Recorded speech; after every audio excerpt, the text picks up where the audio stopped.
When a hotel manager saw a man in workout clothes, she made a big mistake. She rushed over and yelled at him. "You're the new janitor. You're late. Go clean the meeting room now." Most people would have gotten angry, but this man just smiled and took the keys like it was no problem. 12-year-old Marcus watched from across the lobby, shocked. Who stays that calm when someone is mean to them? What Marcus didn't know? This janitor was Michael Jordan, the greatest basketball player ever. And he had been looking for Marcus for 15 years.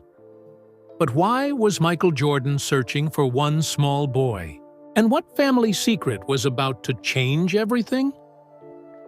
The morning sun streamed through the tall glass windows of the Pinnacle Hotel in Charlotte, North Carolina. Business people in fancy suits walked quickly across the shiny marble floor. Their shoes made clicking sounds that echoed through the big lobby. Everyone seemed to be in a hurry. Marcus Rivera sat alone on a soft brown leather chair near the front desk. His small hands held a wrinkled piece of paper. The words, "Basketball tryouts today, 3 p.m., were printed at the top in bold letters. He had read those words at least 20 times already. At 12 years old, Marcus was smaller than most kids his age. His dark hair fell into his eyes, and his basketball shoes looked too big for his feet. He wore his favorite Lakers jersey, even though some kids at school made fun of him for it. They said he was too short to like basketball. "You'll never make the team, Rivera," Tommy Henderson had laughed yesterday.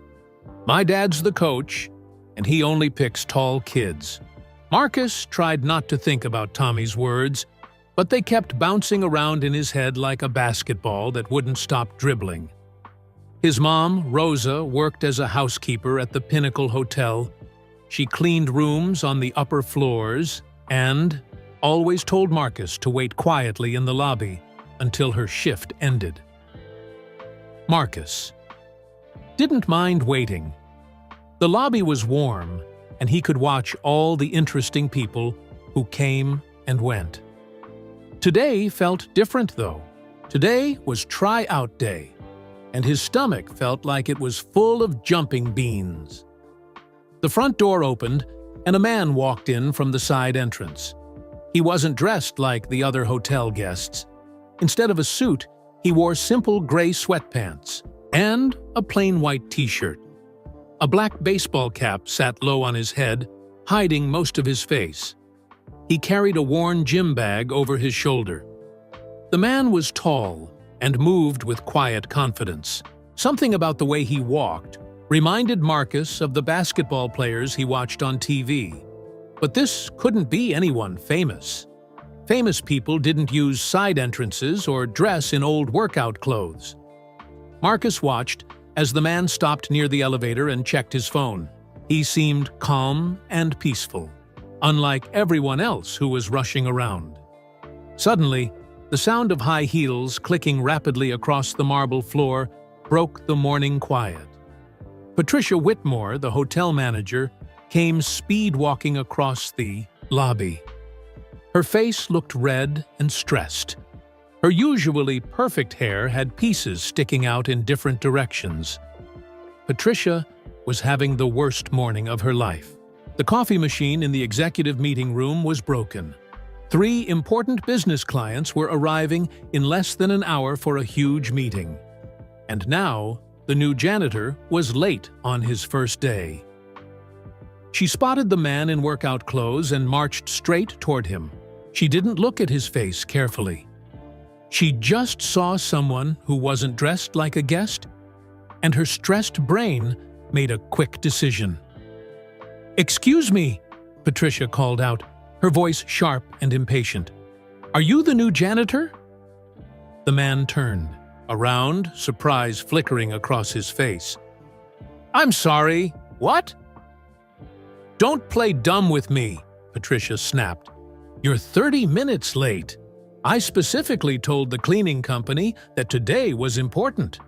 We have VIP guests arriving soon, and the third-floor meeting room is a disaster." Marcus sat up straighter in his chair. He could see the conversation from across the lobby, and something about it didn't feel right. The hotel manager was being really rude to this stranger. The man in the baseball cap looked confused. "I think there might be some mistake." "The only mistake is hiring someone who can't show up on time," Patricia interrupted. She reached into her jacket pocket and pulled out a set of silver keys. "These are for the supply closet on the third floor. The meeting room is 3B. I need it spotless in the next 45 minutes. Can you handle that? Or do I need to call your supervisor?" Marcus watched the man's face carefully. Instead of getting angry like most people would, the man's expression stayed calm. He looked at the keys in Patricia's outstretched hand, then glanced around the lobby. His eyes met Marcus's for just a moment. There was something in that look that Marcus couldn't understand. It wasn't embarrassment or anger. It was almost like the man was thinking about something important. "The third floor?" the man asked quietly. "Yes, the third floor. Room 3B. The supplies are in the closet marked housekeeping." Patricia thrust the keys forward impatiently. "And please hurry. These clients are very important to our hotel." The man reached out and took the keys. The metal jingled softly in his large hand. "I understand," he said simply. Patricia let out a frustrated sigh. "Good. And next time, please, arrive on time.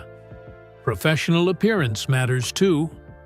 We'll discuss proper work uniforms later."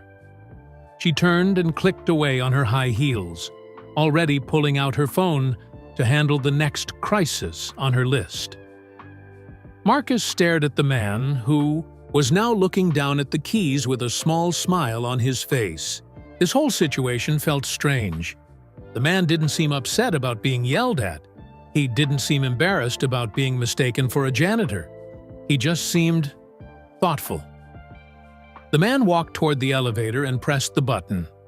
While he waited, he glanced back at Marcus again. This time Marcus noticed something he hadn't seen before. The man's eyes were kind, but they also looked familiar somehow. "Excuse me," Marcus called out, surprising himself with his own boldness. The man turned around. "Yes?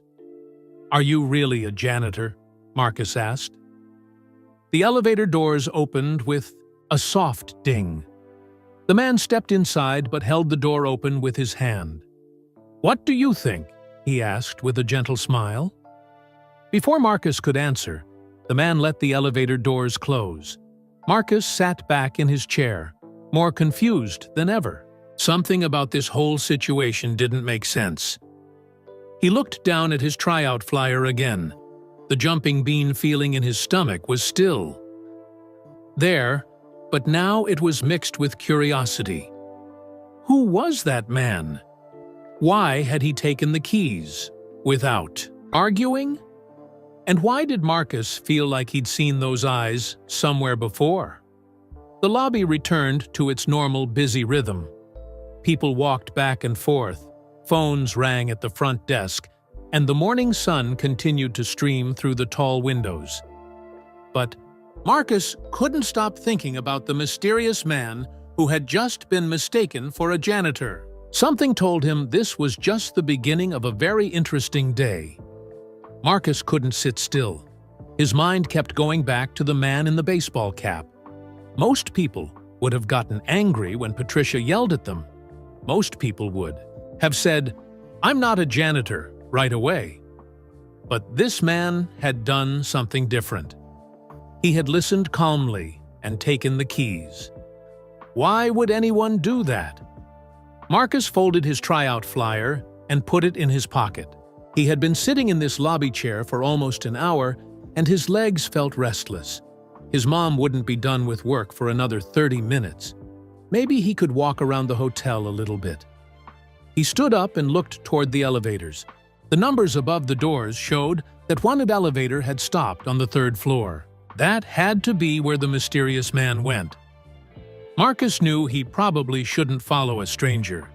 His mom had taught him to be careful around people he didn't know.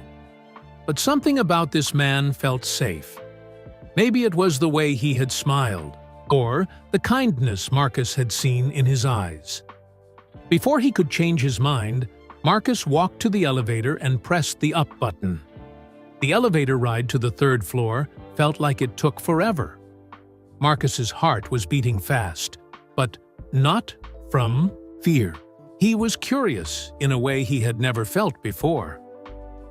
When the doors opened, Marcus stepped into a long hallway with thick carpet and fancy wallpaper.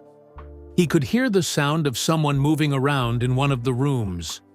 Following the sound, he walked quietly down the hall until he found room 3B. The door was open. Marcus peeked around the corner and saw something that surprised him. The man was indeed cleaning the meeting room, but he wasn't rushing or complaining.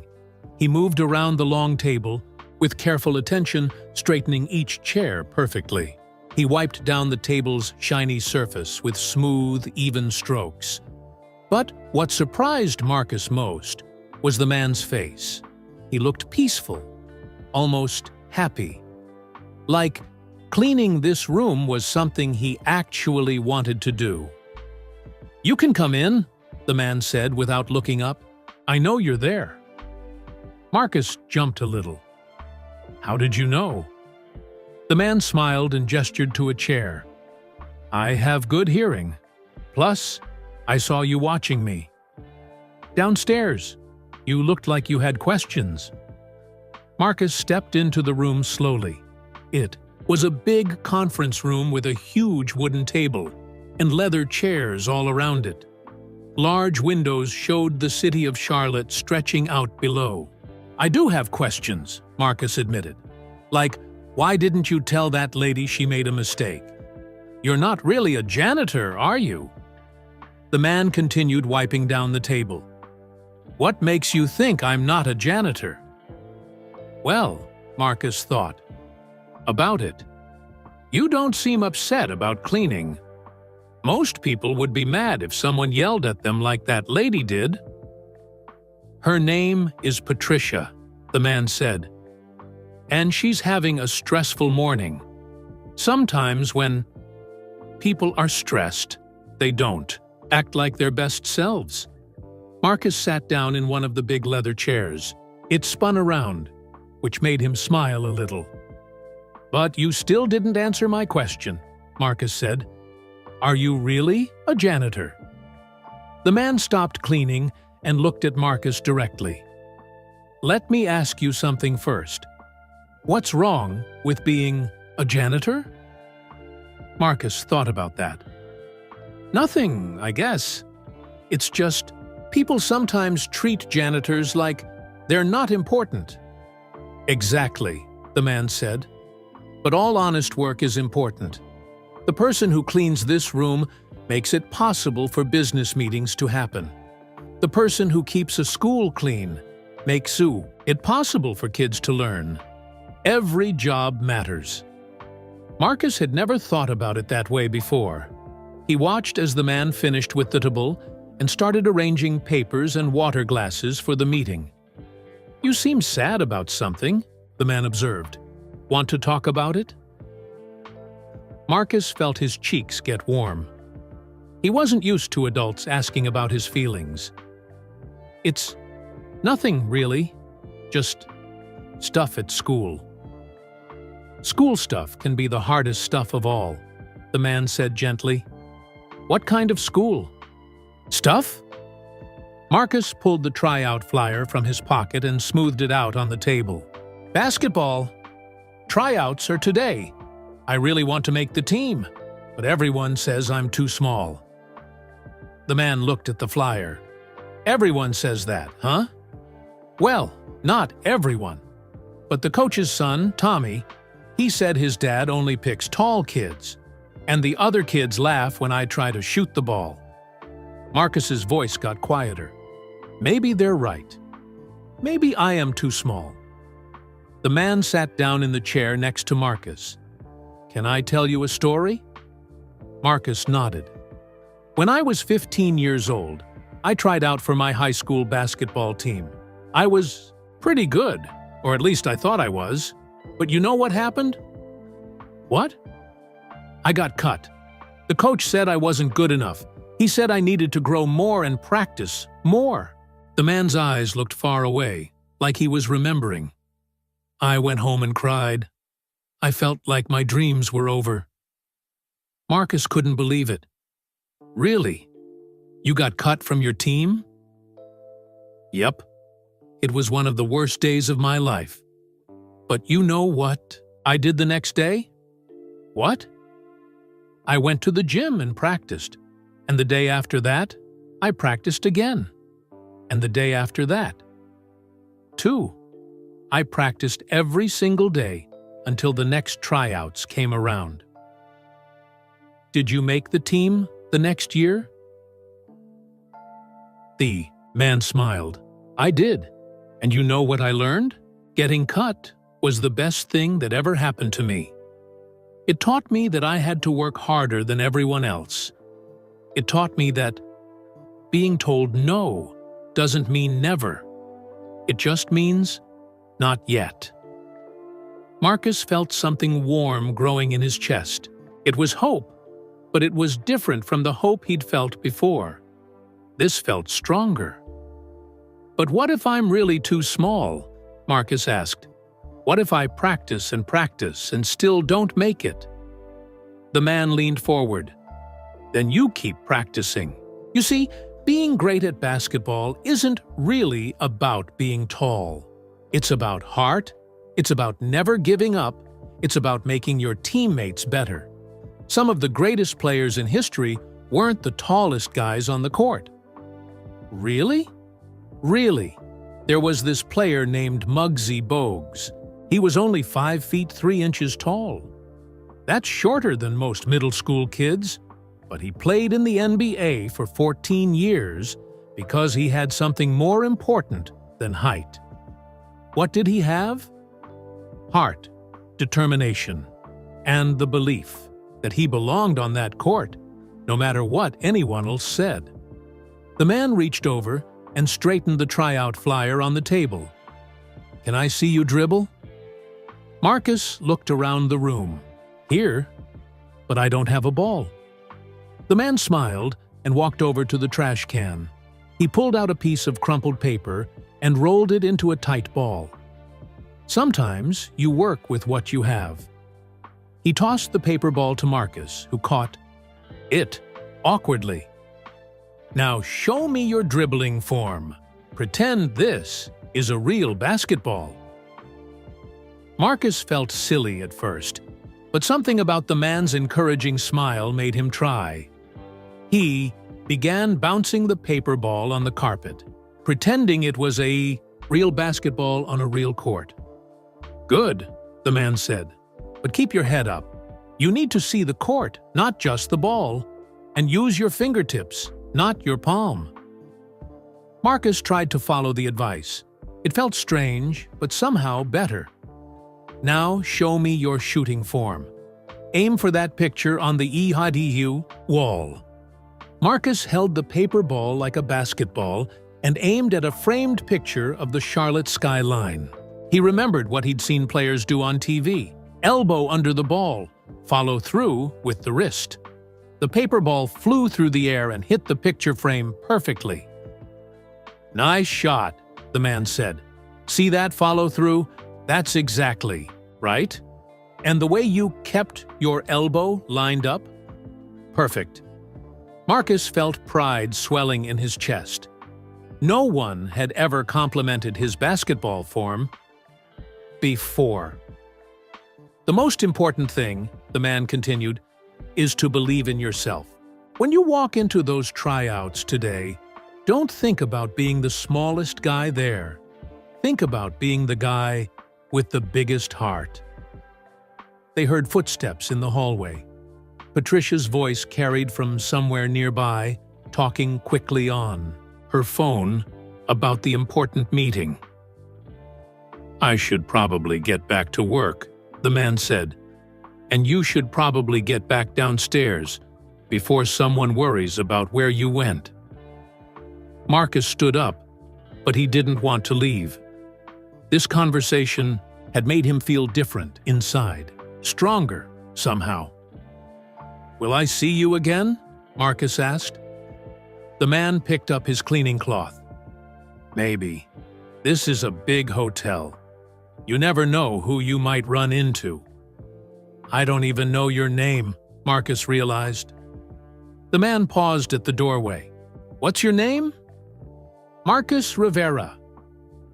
"Well, Marcus Rivera, it was nice meeting you.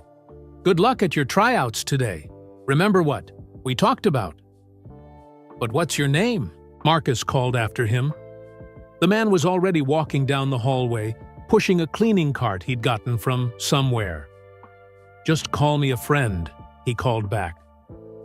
Marcus stood in the empty meeting room for a moment, looking at the perfectly arranged table and chairs. Everything was spotless and ready for the important business meeting. But more importantly, Marcus felt ready too. Ready for his tryouts.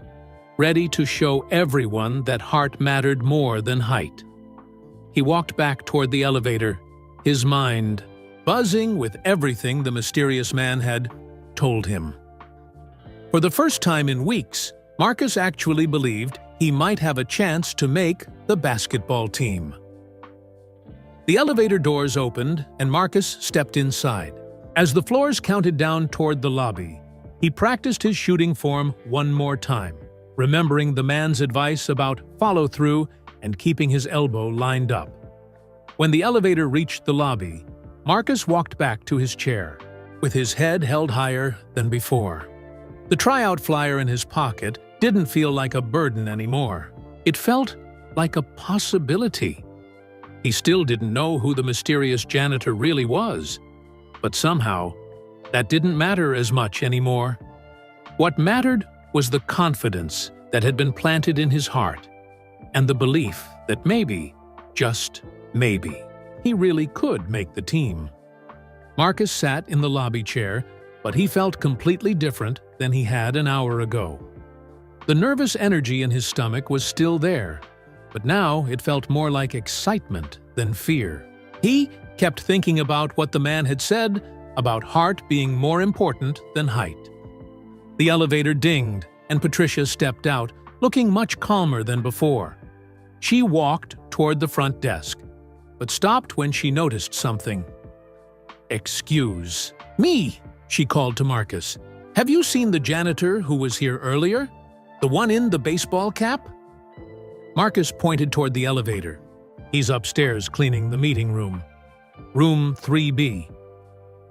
Patricia nodded and headed back to the elevator. Marcus watched the numbers light up as she rode to the third floor. Something told him he should go see what happened next. A few minutes later, the elevator returned, and Patricia stepped out with a confused expression. On her face, she walked to the front desk and picked up the phone. "This is Patricia," she said into the phone. "Can you check on the janitor we hired for today?" "Yes, I'll hold." Marcus pretended to read a hotel magazine, but he was really listening to Patricia's conversation. "What? Do you mean no janitor was scheduled for today?" Patricia said, her voice getting higher. "But there's someone upstairs right now." "Yes, I'm sure." "Okay, thank you." She hung up the phone and stood there for a moment, looking puzzled. Then she hurried back to the elevator. Marcus's curiosity was too strong to ignore. He got up and followed Patricia to the elevator, arriving just as the doors were closing. Through the gap, he could see her pressing the button for the third floor again. When the next elevator arrived, Marcus got in and pressed the same button. He knew he was being nosy, but he had to know what was happening. The elevator doors opened on the third floor, and Marcus could hear voices coming from room 3B. He walked quietly down the hallway and stopped just outside the door.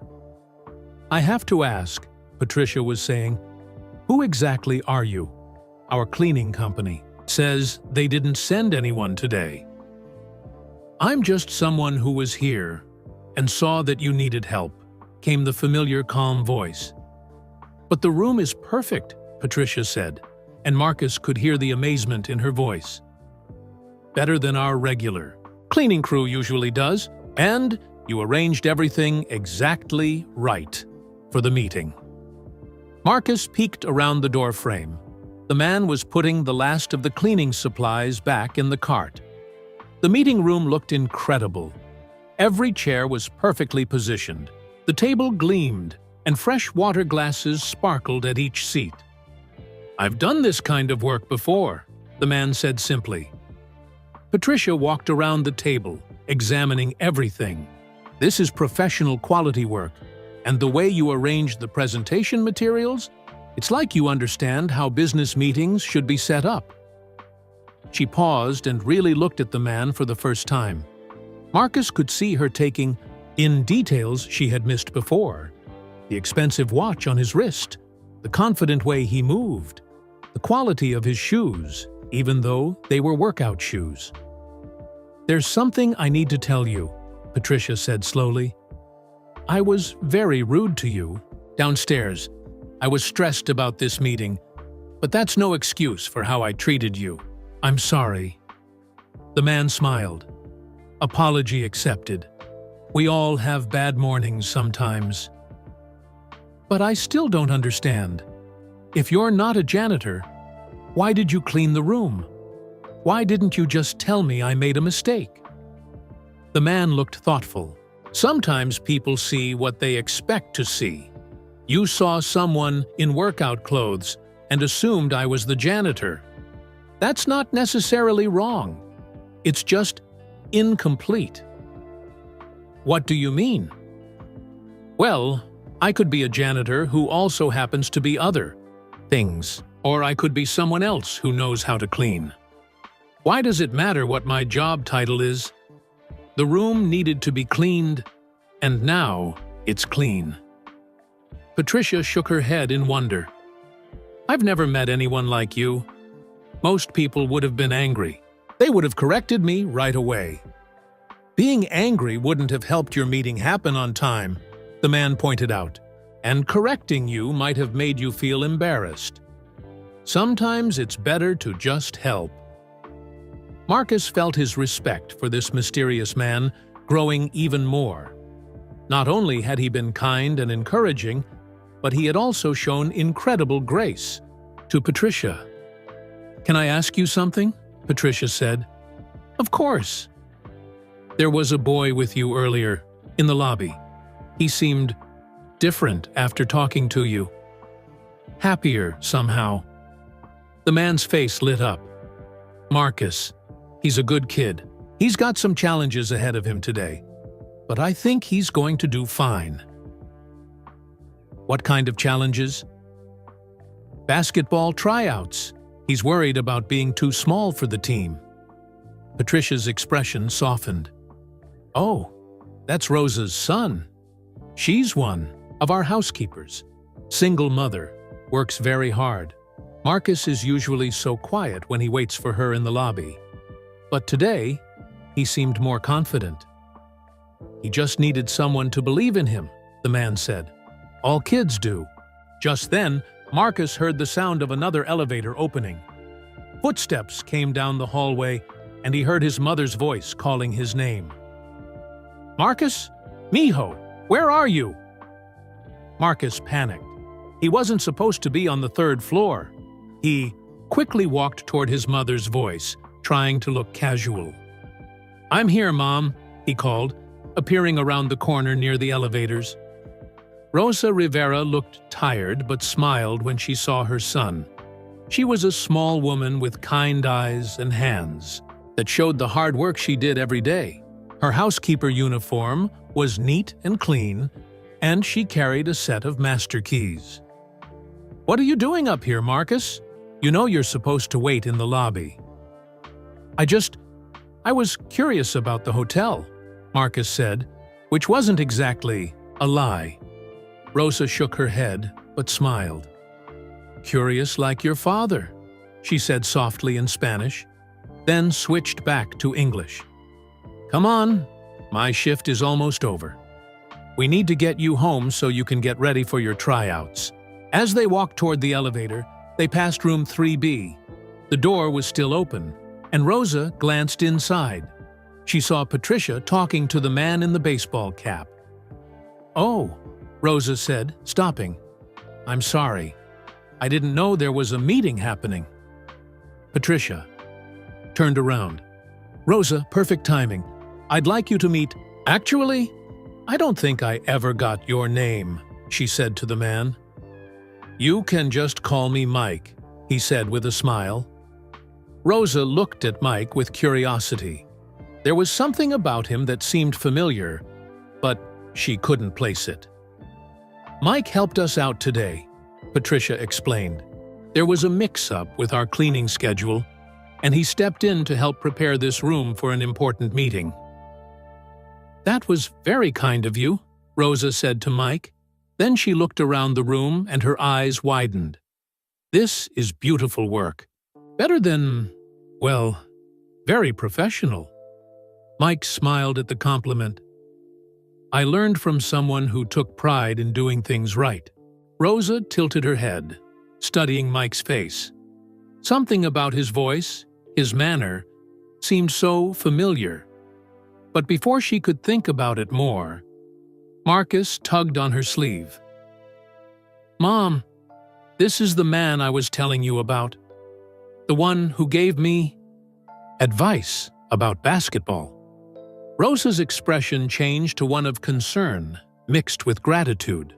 You talked to my son about basketball? We had a nice conversation, Mike said. He's a good kid with a lot of potential. You should be proud of him. I am proud of him, Rosa said, putting her arm around Marcus. But I hope he wasn't bothering you. Sometimes he can be shy, but when he gets excited about basketball… He wasn't bothering me at all, Mike assured her. In fact, talking with him was the best part of my morning. Marcus felt his cheeks warm with pride.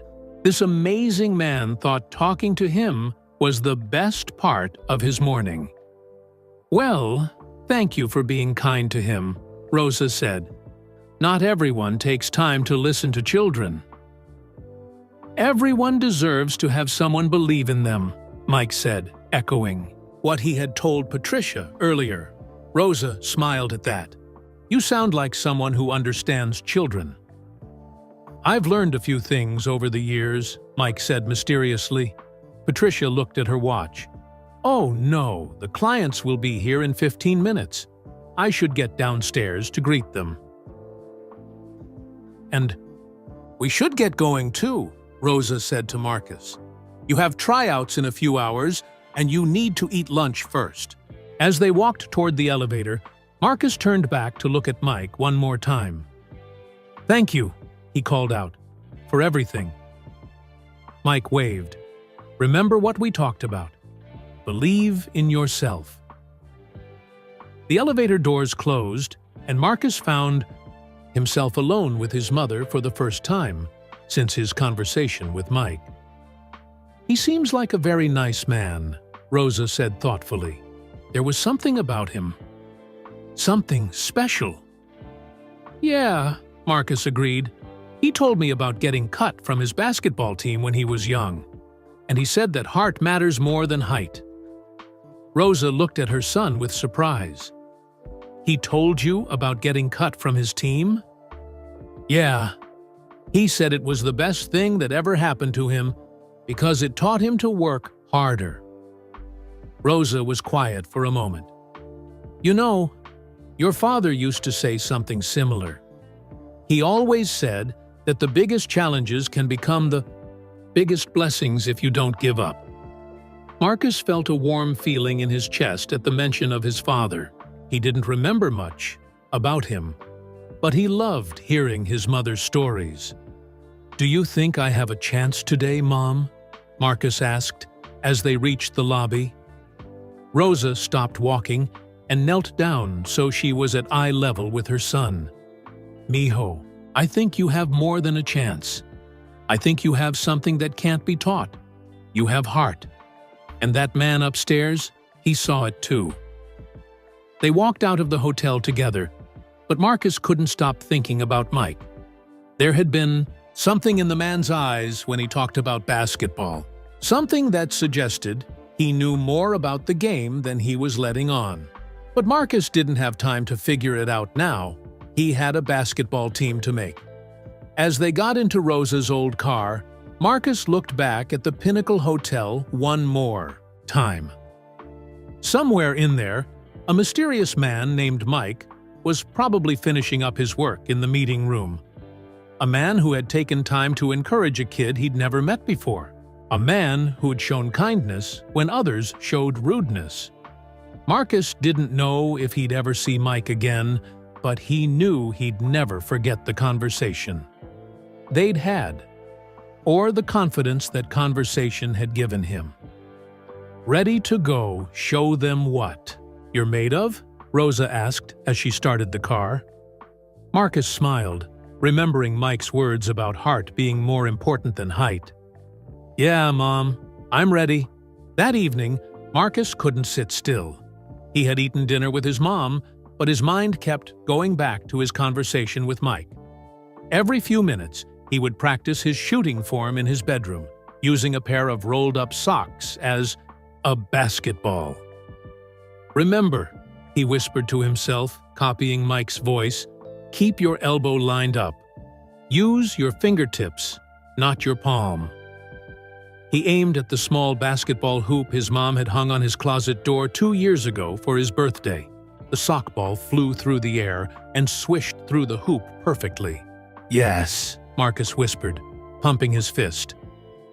Rosa appeared in his doorway, smiling. "You seem different tonight, mijo. More confident." Marcus caught the sock ball as it bounced off his dresser. "That man at the hotel, Mike, he really helped me understand some things about basketball and about believing in myself." "What kind of things?" Rosa asked, sitting on the edge of his bed. Marcus sat down next to her. "He told me about getting cut from his high school team. He said it taught him that being told no doesn't mean never. It just means not yet." Rosa's eyes softened. "That sounds like something your father would have said." "Really? Your father was always getting back up after being knocked down. When we first came to this country, he worked 3 jobs. People told him he wasn't smart enough to learn English well. They said he would always just do simple work." Rosa's voice got quiet with memory. "But he never gave up. He studied English every night after work. He dreamed of better things for our family." Marcus had heard some stories about his father, but not many. Rosa usually got too sad when she talked about him. "What happened to him, Mom? I mean, I know he died in a car accident, but what was he really like?" Rosa was quiet for a long moment. "He was like you, Marcus, small but determined. He had the biggest heart of anyone I ever knew, and he loved basketball." "Dad played basketball?" "Not professionally, but he loved the game. He used to say that basketball taught him about life, about teamwork, about never giving up, about making something beautiful happen even when everything seems impossible." Marcus felt a warm feeling spread through his chest. He had never known his father shared his love of basketball. "I wish I could have met him," Marcus said quietly. "You are so much like him, mijo. Sometimes, when I watch you practice in here, I see him." Rosa kissed the top of Marcus's head. "He would be so proud of the young man you're becoming." Meanwhile, back at the Pinnacle Hotel, Patricia sat in her office staring at her computer screen. She couldn't stop thinking about the mysterious man who had helped her that morning. Something about the whole situation didn't make sense. She pulled up the hotel's security footage from that morning and watched the lobby cameras. There was Marcus sitting in his usual chair. There were the business guests rushing back and forth, and there was the man in the baseball cap entering through the side door. Patricia zoomed in on the footage, trying to get a better look at his face. The baseball cap hid most of his features, but something about his walk, his height, the way he carried himself, seemed familiar. She rewound the footage and watched it again. This time she noticed something she had missed before. When the man turned to look at Marcus, the camera caught a partial view of his profile. Patricia's heart skipped a beat. She paused the video and stared at the screen. That jawline, that confident posture, it couldn't be. She opened a new browser window and searched Michael Jordan Charlotte. Dozens of photos appeared on her screen. Patricia compared them to the frozen image from the security footage. The resemblance was unmistakable. "Oh my God," Patricia whispered to her empty office. "What have I done?" She had mistaken Michael Jordan, the Michael Jordan, for a janitor. She had yelled at him, been rude to him, and treated him like an employee who was late for work. But then Patricia remembered something else. Instead of correcting her, instead of being angry or embarrassed, Michael Jordan had simply taken the keys and cleaned the room. He had done it perfectly, professionally, and with a smile. And he had spent time encouraging a young boy who needed confidence. Patricia sat back in her chair, amazed. She had met celebrities before. The hotel hosted many famous guests. Most of them demanded special treatment, complained about small problems, and expected everyone to recognize them immediately. But Michael Jordan had done the opposite. When, mistaken for a janitor, he had simply become the best janitor he could be. Patricia picked up her phone to call the hotel's general manager, then stopped. What was she going to say? That she had accidentally assigned one of the greatest basketball players of all time to clean a meeting room? But more importantly, she realized that Michael Jordan had clearly not wanted to be recognized. He had come in through the side entrance, dressed casually, wearing a cap that hid his face. He was obviously trying to keep a low profile. And when, given the chance to reveal who he was, he had chosen not to.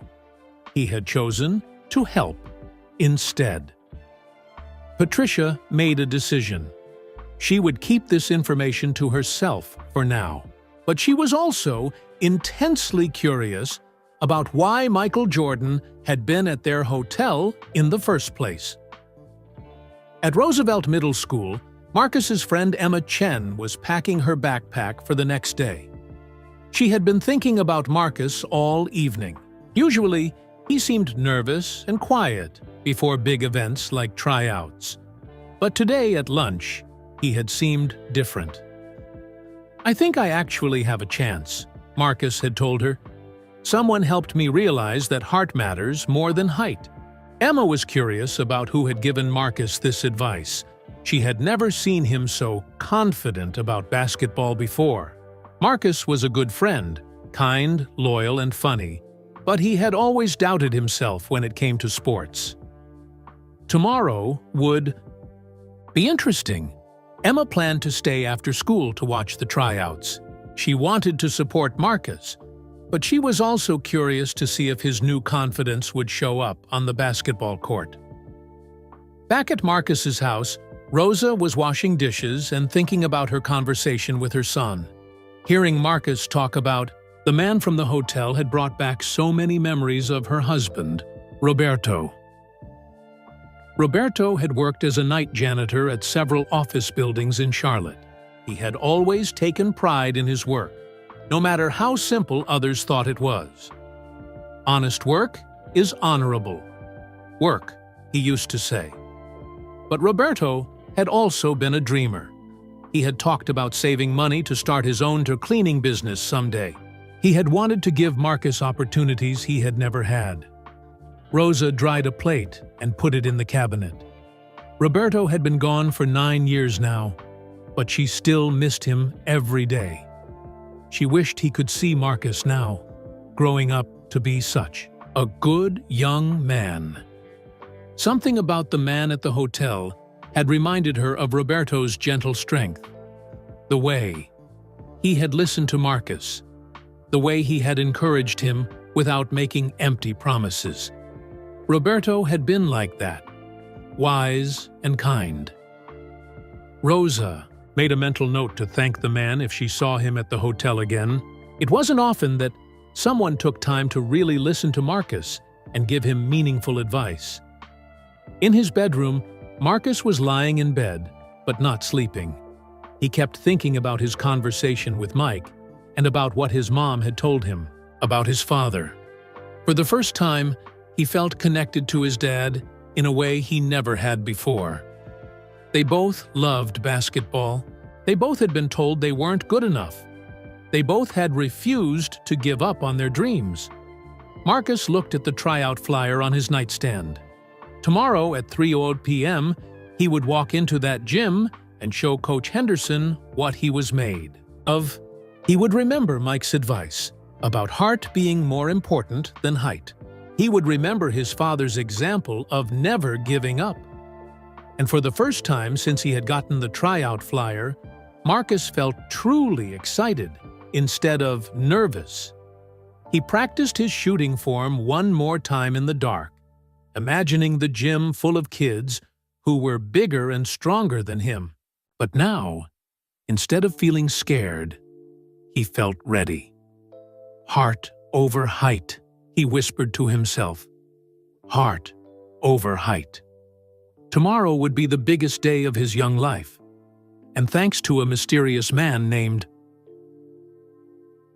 Mike, Marcus finally believed he was ready for it. The next morning, Marcus woke up before his alarm clock. Sunlight streamed through his bedroom window, and for the first time in weeks, he felt excited about the day ahead.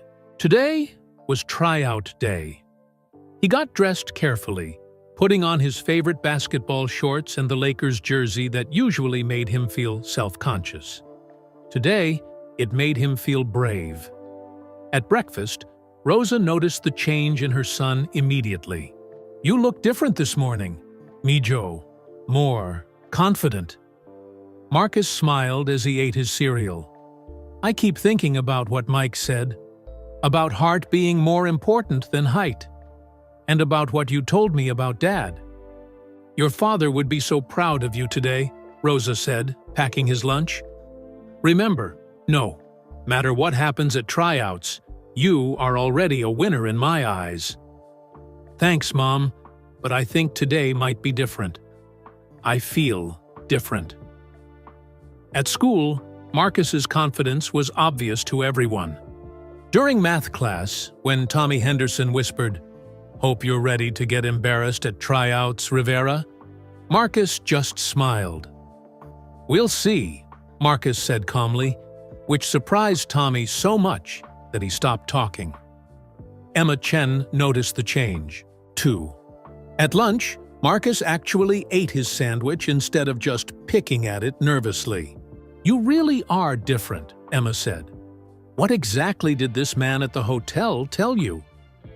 Marcus thought about how to explain it. "He helped me understand that getting cut from a team doesn't mean you're not good enough. It just means you're not ready yet.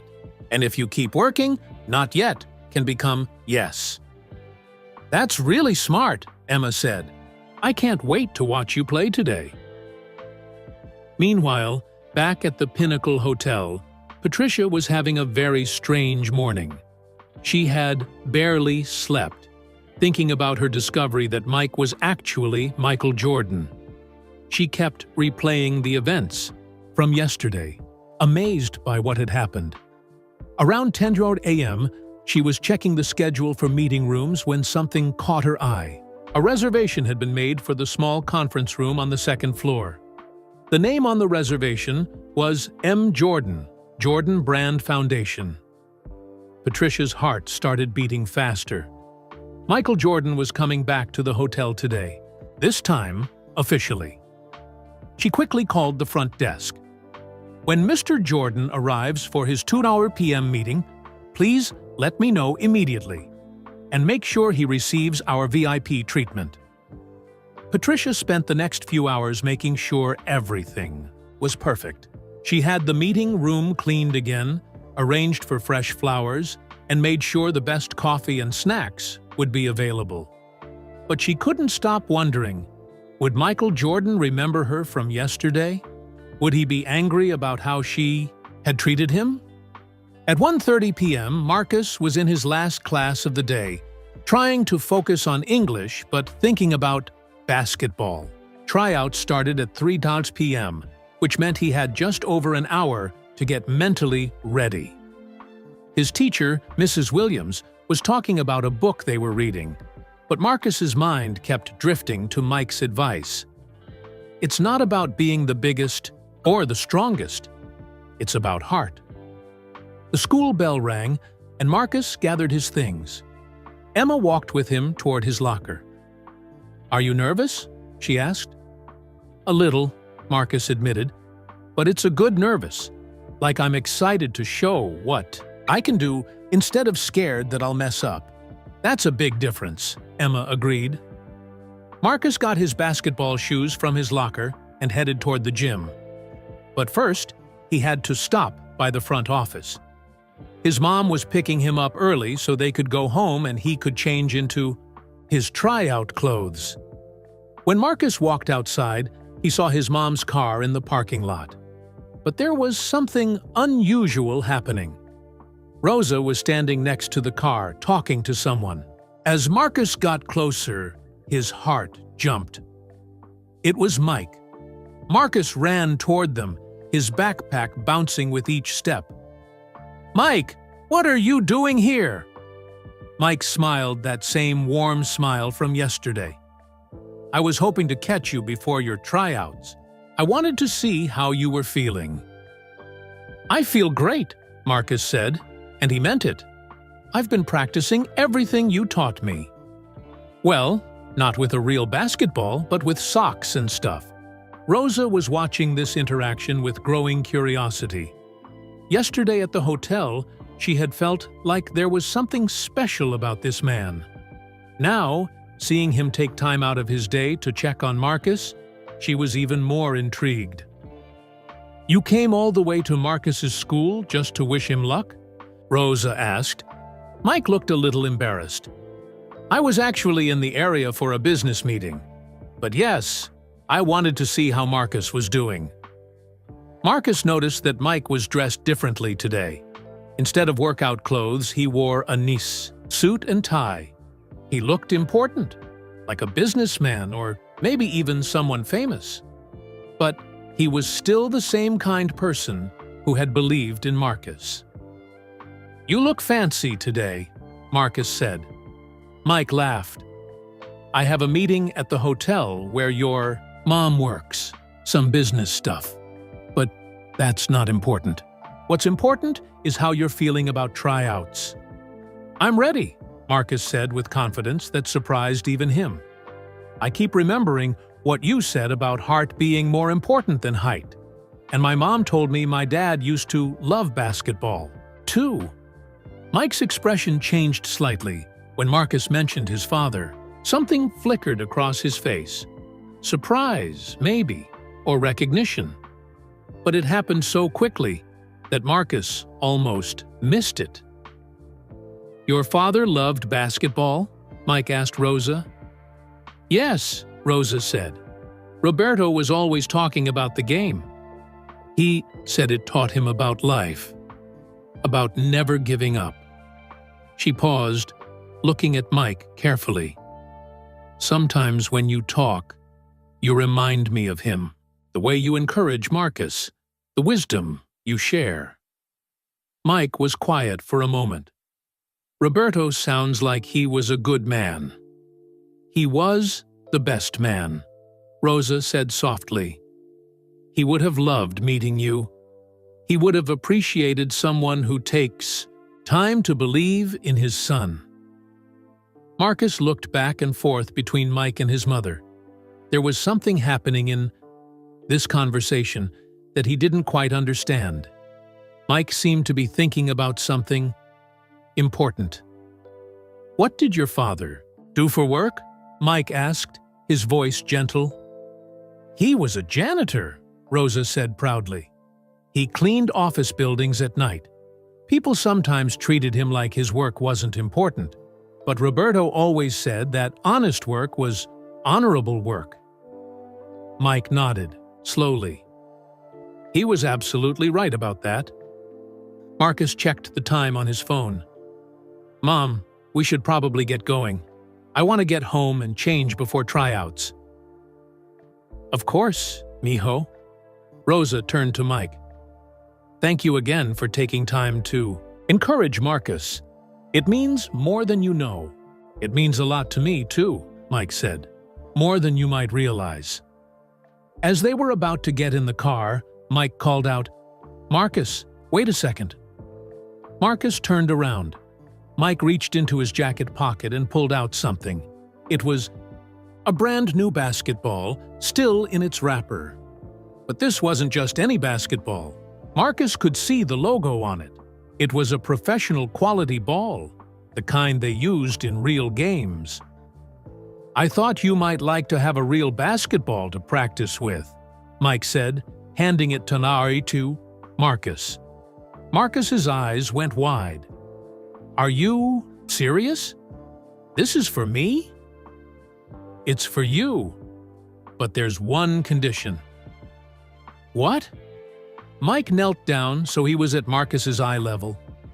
"Promise me that no matter what happens at a tryouts today, you'll keep practicing. Promise me you'll never give up on your dreams." "I promise," Marcus said, clutching the basketball to his chest. "And promise me something else. Promise me you'll always remember that being great isn't about being the best. It's about being better than you were yesterday." Marcus nodded, feeling tears in his eyes. "I promise that too." Mike stood up and shook hands with Rosa. "It was wonderful meeting both of you. Marcus is a special young man. You should be very proud." "I am," Rosa said, "and thank you. This kindness, it's something Marcus will remember forever." As Mike walked toward his own car, Marcus called out one more time, "Mike, will I see you again?" Mike paused and smiled mysteriously. "You never know, Marcus. The world is smaller than you. Think." Marcus and Rosa got in their car and drove away. But Marcus couldn't stop looking at the basketball in his hands. It was perfect, the right weight, the right texture, even the right smell of new leather. "That man is very special," Rosa said as they drove home. "There's something about him, something that reminds me so much of your father." Marcus was too excited about the basketball to think deeply about what his mother meant. But somewhere in the back of his mind, he was starting to wonder about Mike. Who was he really? Why did he care so much about a kid he had just met? And why did he seem to know so much about basketball and about life? Those questions would have to wait, though. Right now, Marcus had the most important tryout of his life to get ready for. And thanks to Mike's encouragement and this perfect basketball, he felt more ready than ever. "Heart over height," Marcus whispered to himself as they pulled into their driveway. "Heart over height." Marcus ran inside his house, carrying the new basketball like it was made of gold. Rosa followed behind him, shaking her head with a smile. She had never seen her son so excited about anything. 15 minutes to change clothes and eat a snack, Rosa called after him. Then we go back to school. In his bedroom, Marcus carefully placed the basketball on his desk and stared at it. The leather was perfect, and when he spun it, it balanced beautifully. This wasn't a cheap basketball from a discount store. This was the real thing. He changed into his best basketball shorts and a clean t-shirt. When he looked in the mirror, he saw something different. The same small 12-year-old boy was looking back at him, but his eyes looked braver somehow. "You can do this," he said to his reflection. "Heart over height." Rosa was waiting in the kitchen with a banana and a bottle of water. "Eat this, mijo. You need energy for tryouts." Marcus ate quickly, his mind already at the school gym. "Mom, do you think Mike will come watch?" "I don't." "No, but it doesn't matter. You have everything you need right here." Rosa pointed to Marcus's chest. "In your heart." They drove back to Roosevelt Middle School in comfortable silence. Marcus bounced the new basketball gently on his lap, getting used to the feel of it. When they pulled into the school parking lot, Marcus could see other kids walking toward the gym carrying their own basketballs and water bottles. Some of the boys were much taller than Marcus. Some looked like they had been playing a basketball for years, but for the first time, Marcus didn't feel intimidated by them. "I'll be in the stands watching," Rosa said as they got out of the car. "No matter what happens, I'm proud of you for trying." Marcus hugged his mother, then walked toward the gym with his new basketball under his arm. Emma Chen was waiting by the gym doors. "Wow, nice basketball," Emma said. "Where did you get it?" "From Mike, the man I told you about. He came to school just to give it to me and wish me luck." Emma's eyes widened. "He came to your school? Marcus, who is this guy?" "I don't know exactly," Marcus admitted, "but he's someone who believes in me. And right now, that's enough." Inside the gym, about 20 boys were gathered on the court. Coach Henderson stood in the middle with a clipboard, looking serious. He was a tall man with graying hair and arms crossed over his chest. Tommy Henderson was already on the court, dribbling a ball and talking loudly to his friends. When he saw Marcus, he nudged the boy next to him. "Look who showed up," Tommy said with a smirk. "Maybe they need someone to be the team water boy." Marcus felt his old nervousness try to creep back in, but then he remembered Mike's words. He dribbled his new basketball a few times, feeling its perfect weight and balance. The sound it made on the gym floor was crisp and confident. "All right, boys, gather around," Coach Henderson called out. "We have 20 boys trying out for 12 spots on the team. That means 8 of you will be going home disappointed." He looked around the group, his eyes stopping briefly on Marcus.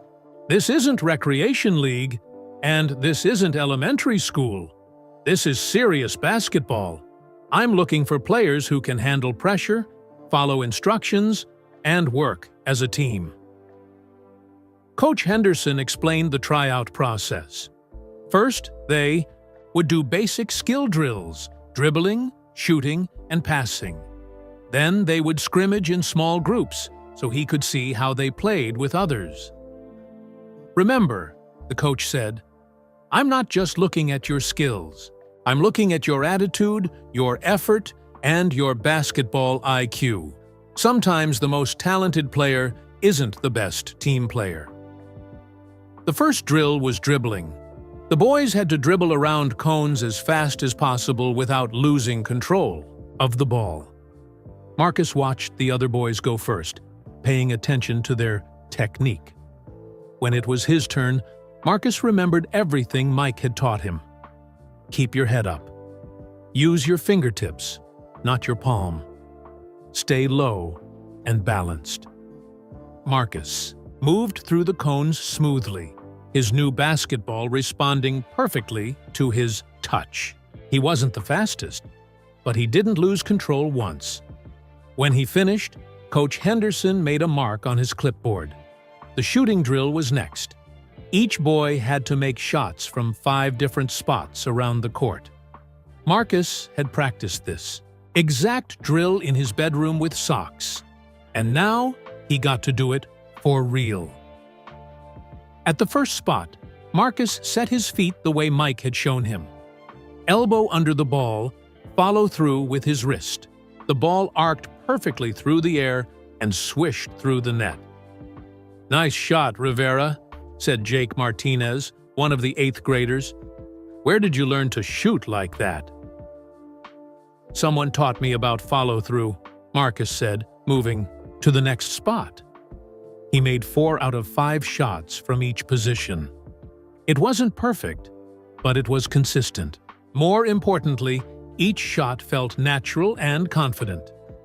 Tommy Henderson was shooting at the same time as Marcus, but from different spots. Tommy was taller and stronger, but his shots were often too hard, bouncing off the rim with loud clanks. "Shoot softer, Tommy," Coach Henderson called out. "Let the ball find the basket." The passing drill came next. Boys had to make accurate passes to targets at different distances. Marcus's passes were right on target every time. His new basketball seemed to fly exactly where he wanted it to go. After an hour of drills, Coach Henderson gathered the boys for water break. "Good work so far. I'm seeing some real potential out there. Now we're going to scrimmage. I want to see how you play together." He divided the 20 boys into 4 teams, of 5 players each. Marcus found himself on a team with Jake Martinez, 2 6th graders named David and Carlos, and a quiet 7th grader named Ben. Tommy Henderson was on the opposing team with 4 of his friends, all bigger and older than most of Marcus's teammates. "This should be interesting," Tommy said loudly as the teams took the court. "Hope you guys are ready to learn something." Marcus's team got the ball first. Jake brought it up the court and passed it to Marcus for a split.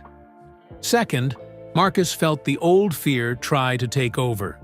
He was surrounded by bigger kids who expected him to fail. But then he remembered Mike's voice.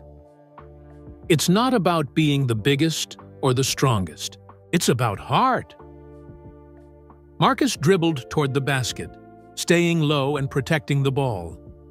When Tommy stepped up to guard him, Marcus made a quick move to the right, then crossed the ball over to his left hand. Tommy stumbled slightly, and Marcus drove past him to the basket. He scored on a clean layup, and his teammates cheered. "Where did that come from?" David asked, slapping Marcus on the back. "I've been practicing," Marcus said with a grin. The game continued, and Marcus kept surprising everyone. He wasn't the biggest or the fastest player on the court, but he was smart. He saw plays developing before they happened. He made passes that helped his teammates score, and when he had open shots, he made them. Most importantly, he played without fear. Every time Tommy or one of the bigger kids tried to intimidate him, Marcus remembered Mike's words about heart being more important than height. With 2 minutes left in the scrimmage, Marcus's team was winning by 3 points. Tommy's team had the ball, and they were trying hard to score. Tommy took a bad shot that missed, and Marcus grabbed the rebound. Instead of just dribbling out the clock, Marcus saw Ben open under the basket. He made a perfect pass that led to an easy score. "Great court vision, Rivera," Coach Henderson called out. When the scrimmage ended, Marcus's team had won by 7 points. As the boys walked off the court, Coach Henderson pulled Marcus aside. "Where did you learn to play like that?" the coach asked. "Someone taught me that basketball is about more than just being tall," Marcus said. Coach Henderson nodded thoughtfully. "Whoever taught you that was absolutely right. You played with real basketball. Intelligence out there? As the boys gathered their things, Tommy walked over to Marcus. For a moment, Marcus thought Tommy might say something mean. Instead, Tommy held out his hand. "Good game, Rivera. You're better than I thought." Marcus shook his hand, surprised. "Thanks, Tommy." Final decisions will be posted outside my office tomorrow morning at 8:12 a.m., Coach Henderson announced to the group. "Thank you all for coming out. This was one of the most competitive tryouts I've seen in years." As Marcus walked toward the stands where his mother was waiting, he felt different than he had ever felt before. Win or lose, he had played his best basketball ever. He had shown heart, just like Mike had taught him. But as he reached the stands, Marcus noticed something that made his heart skip a beat.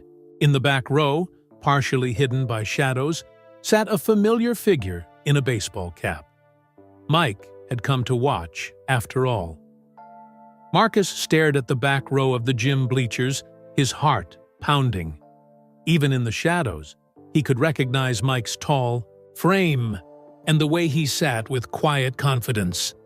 Mike had been watching the entire tryout. "Mijo, what's wrong?" Rosa asked, noticing Marcus had stopped walking. Marcus pointed toward the back of the gym. "Mike is here. He came to watch me play." Rosa looked where Marcus was pointing, and her breath caught. Even from this distance, there was something about the man that made her feel that same strange familiarity she had felt at the hotel. Mike stood up and began walking down the bleachers toward them. As he got closer, Rosa could see his face more clearly in the gym lights. Something deep in her memory stirred, but she couldn't quite place it. "How did I do?" Marcus asked as Mike approached. "You played with heart," Mike said, his voice filled with pride. "Your father would have been amazed." Rosa froze. "What did you say?" Mike realized his mistake immediately. He had spoken without thinking, letting his emotions show through his words. "I said, your father would have been proud," Mike corrected quickly, but Rosa was staring at him with growing intensity. "No," Rosa said slowly. "You said he would have been amazed, like you knew him, like you knew Roberto." Marcus looked back and forth, between Mike and his mother, confused by the tension in the air. Mike was quiet for a long moment, clearly struggling with something internal. Finally, he spoke in a voice barely above a whisper. "Rosa, we need to talk." "How do you know my name? I never told you my name." Other families were walking past them, heading toward the parking lot, but Rosa, Marcus, and Mike stood in their own bubble of tension and confusion. Mike looked around the gym, then back at Rosa and Marcus. "Not here. This conversation. It needs to happen somewhere private." "Mom, what's going on?" Marcus asked, his excitement from the tryout now mixed with worry. Rosa's mind was racing. This man knew her name. He had spoken about Roberto like he knew him personally. And there was something about his eyes, his voice, that felt achingly familiar. "The hotel," Rosa said suddenly. "We can talk at the hotel. I have keys to the employee break room. It will be private there." Mike nodded. "I'll meet you there in 20 minutes. As Mike walked away, Rosa stood frozen in place. Marcus touched her arm gently. "Mom, are you okay? You look like you've seen a ghost." Rosa looked at her son, her eyes filling with tears. "Maybe I have, mijo. Maybe I have." 20 minutes later, Rosa unlocked the employee break room at the Pinnacle Hotel. It was a small, quiet space with a few tables and chairs, a coffee machine, and windows that looked out over the city. Marcus sat at one of the tables, still holding his basketball. He was completely confused about what was happening, but he could sense that it was something important. Mike entered the room a few minutes later. He had changed out of his suit and was wearing casual clothes again. But something about him seemed different, more serious, more emotional. "Rosa," Mike began, "I need to tell you something that's going to be hard to believe." "Try me," Rosa said, her voice steady, but her hands shaking slightly. Mike sat down across from them. 15 years ago, I used to work out late at night at a private gym downtown. The building was cleaned by a night janitor named Roberto Rivera. Rosa's breath caught. "You knew Roberto?" "I knew Roberto," Mike confirmed. "We became friends. Every night when I was there practicing, he would come in to clean. At first, we just said hello to each other, but gradually, we started talking." Marcus was staring at Mike with wide eyes. "You knew my dad?" "Your father was one of the best men I ever met," Mike said, his voice thick with emotion. "He worked 3 jobs to support you and your mother. He cleaned offices from midnight to 6 in the morning, then went home to spend the day with you while your mother worked." Rosa had tears streaming down her face now. "He never told me he had made a friend at one of his jobs." Roberto was proud, Mike continued. He didn't like to talk about work at home. He said home was for family time, not work stories. But at night, when we were both there alone, he would tell me about his dreams for you, Marcus. "What kind of dreams?" Marcus whispered.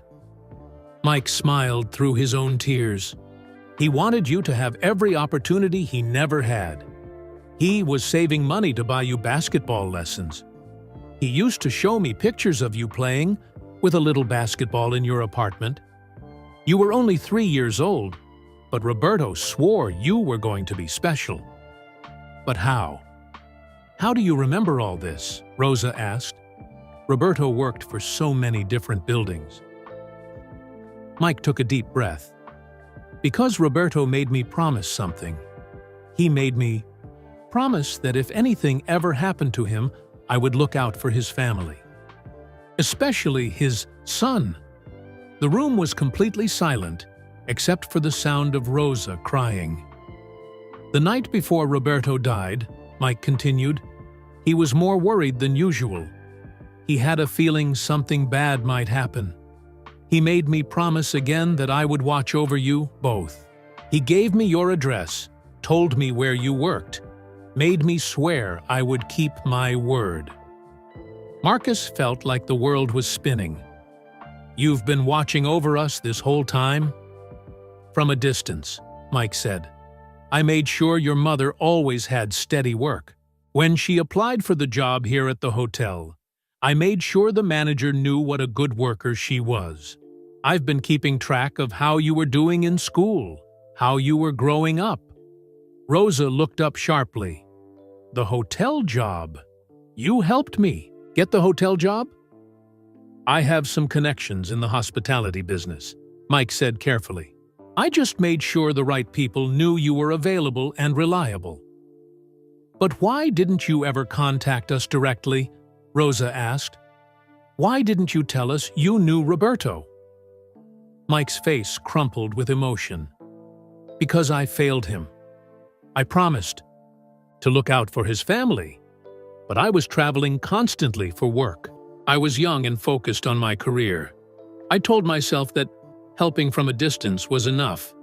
But when I saw Marcus in that hotel lobby yesterday, looking so sad and defeated, I knew I had been wrong." "You didn't fail anyone," Rosa said firmly. "You kept your promise. The hotel job, making sure Marcus was safe. You've been watching over us just like you said you would." Mike shook his head. "But I should have been there for Marcus directly. Roberto talked about teaching him basketball, about being there for every game and practice. I should have stepped in to be that person for him." Marcus, who had been quiet through most of this conversation, finally spoke up. "But you are here now. You taught me about basketball. You believed in me when no one else did." Mike looked at Marcus with such love and pride that it took Rosa's breath away. "There's more," Mike said quietly. "Roberto left something for you, Marcus. He asked me to give it to you when you were old enough to understand." Mike reached into his jacket and pulled out an envelope that looked old and worn. Marcus's name was written on the front in careful handwriting. Is that my dad's handwriting?" Marcus asked. "It is," Rosa confirmed, her voice breaking. "He used to practice his English writing every night after work." Mike handed the envelope to Marcus. "He wrote this letter the week before he died. He had a feeling. He wanted to make sure you knew how much he loved you and believed in you." With shaking hands, Marcus opened the envelope and pulled out a folded piece of paper. The letter was written in both Spanish and English, in the careful script of someone who had worked hard to learn a second language. Marcus began to read aloud, his young voice growing stronger with each word. "My dear son Marcus, if you are reading this letter, it means something has happened to me. But I want you to know that every day I had with you was the greatest gift of my life. I know you will grow up to be an amazing young man. You have your mother's kind heart and your own special spirit. I see it already, even though you are only 3 years old. I want you to know that being your father was the most important job I ever had. All the work I do at night, all the cleaning and the long hours, it is all worth it. Because it helps me take care of you and your beautiful mother, Mijo. Remember these things. Be kind to others, even when they are not kind to you.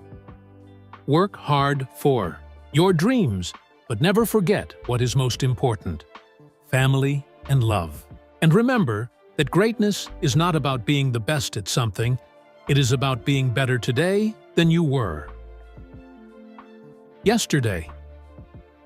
I hope you will love basketball like I do.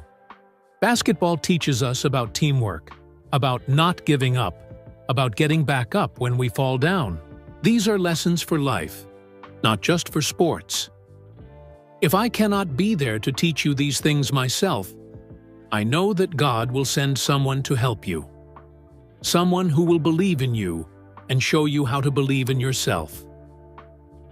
Never forget that you are loved, Marcus. Never forget that you come from a family of fighters who never give up on their dreams. Make me proud, but more importantly, make yourself proud. With all my love, your father, Roberto Rivera. By the time Marcus finished reading, all 3 of them were crying. Rosa put her arm around her son, and Mike sat quietly, overwhelmed by the emotion of finally fulfilling his promise to his old friend. "He knew," Marcus said softly. "He knew someone would come to help me." Mike nodded. Roberto was a very wise man, and he was right. You are going to be amazing. Marcus, not just at basketball, but at life. Marcus looked up at Mike with new understanding. This is why you helped me. Not just because you're nice, but because you promised my dad. I helped you because of the promise I made to your father, Mike said. But I kept helping you because of who you are. Roberto would be so proud of the young man you've become. Rosa reached across the table and took Mike's hand. Thank you for keeping your promise. Thank you for watching over us all these years. And thank you for being there for Marcus when he needed it most. Mike squeezed her hand gently. Roberto was my friend. You are his family. That makes you my family too. As the three of them sat in that quiet break room, Marcus felt something he had never felt before, a connection to his father that was real and tangible. And in Mike, he had found not just a mentor, but someone who had loved his father and was committed to honoring his memory. "There's one more thing I need to tell you," Mike said, looking at both Rosa and Marcus. "Something about who I am." Marcus and Rosa looked at him expectantly. "My full name is Michael Jordan." The employee break room fell completely silent. Rosa's hand went to her mouth, and Marcus just stared at Mike with wide eyes. "Michael Jordan," Marcus repeated slowly, as if testing how the words sounded. "Like the Michael Jordan?" Mike nodded gently. "Yes, Marcus, that Michael Jordan." Rosa stood up so quickly that her chair scraped loudly against the floor. You're Michael Jordan, the basketball player, and you knew my Roberto?" "I knew your Roberto," Mike confirmed. "He was my friend long before most people knew my name. Back then, I was just a young player trying to make it in the NBA. I practiced late at night, because that's when the gym was available to me." Marcus's mind was spinning. "You're Michael Jordan," he said again, still trying to process it. "And you've been taking care of us because you promised my dad?" "That's right." Rosa sat back down heavily. "Roberto never told me, in all the stories. He shared about work. He never mentioned meeting a famous basketball player." Mike smiled sadly. "That's because Roberto didn't treat me like I was famous. To him, I was just Mike, a young man who worked hard and loved basketball, just like he did." Roberto saw people for who they were inside, not for what the world said about them. "That sounds like Dad," Marcus said softly. "Mom always says he was good at seeing the best in people." "Your father had a gift for that," Mike agreed. "He used to tell me that every person has greatness inside them. They just need someone to believe in it and help bring it out." Rosa wiped tears from her eyes. "That's exactly what Roberto would say. He always said that about you, Marcus. He said you had something special inside you, even when you were just a baby." Mike leaned forward. "Roberto talked about you constantly. Marcus. He would show me pictures of you playing with that little basketball. He had such big dreams for you." "What kind of dreams?" Marcus asked. "He wanted you to have every opportunity to succeed. He was saving money for basketball, lessons, planning to take you to games, dreaming about the day you might play in high school and maybe even college." Mike's voice got softer. "He said basketball would teach you about life, about teamwork, about never giving up, about getting back up when you fall down." Marcus looked down at the letter from his father, still clutched in his hands. He wrote the same thing in his letter. "Roberto was consistent in his beliefs," Mike said, "and he was right. Look at how you played today. You showed heart, intelligence, and determination. Those aren't just basketball skills. They're life skills." Rosa shook her head in amazement. "All these years, I wondered how we always seemed to land on our feet. When Roberto died, I was so scared about how we would survive. But somehow, things always worked out. The hotel job, Marcus's school, the way people always seemed to give us chances." "Roberto made me promise to watch over you both," Mike said.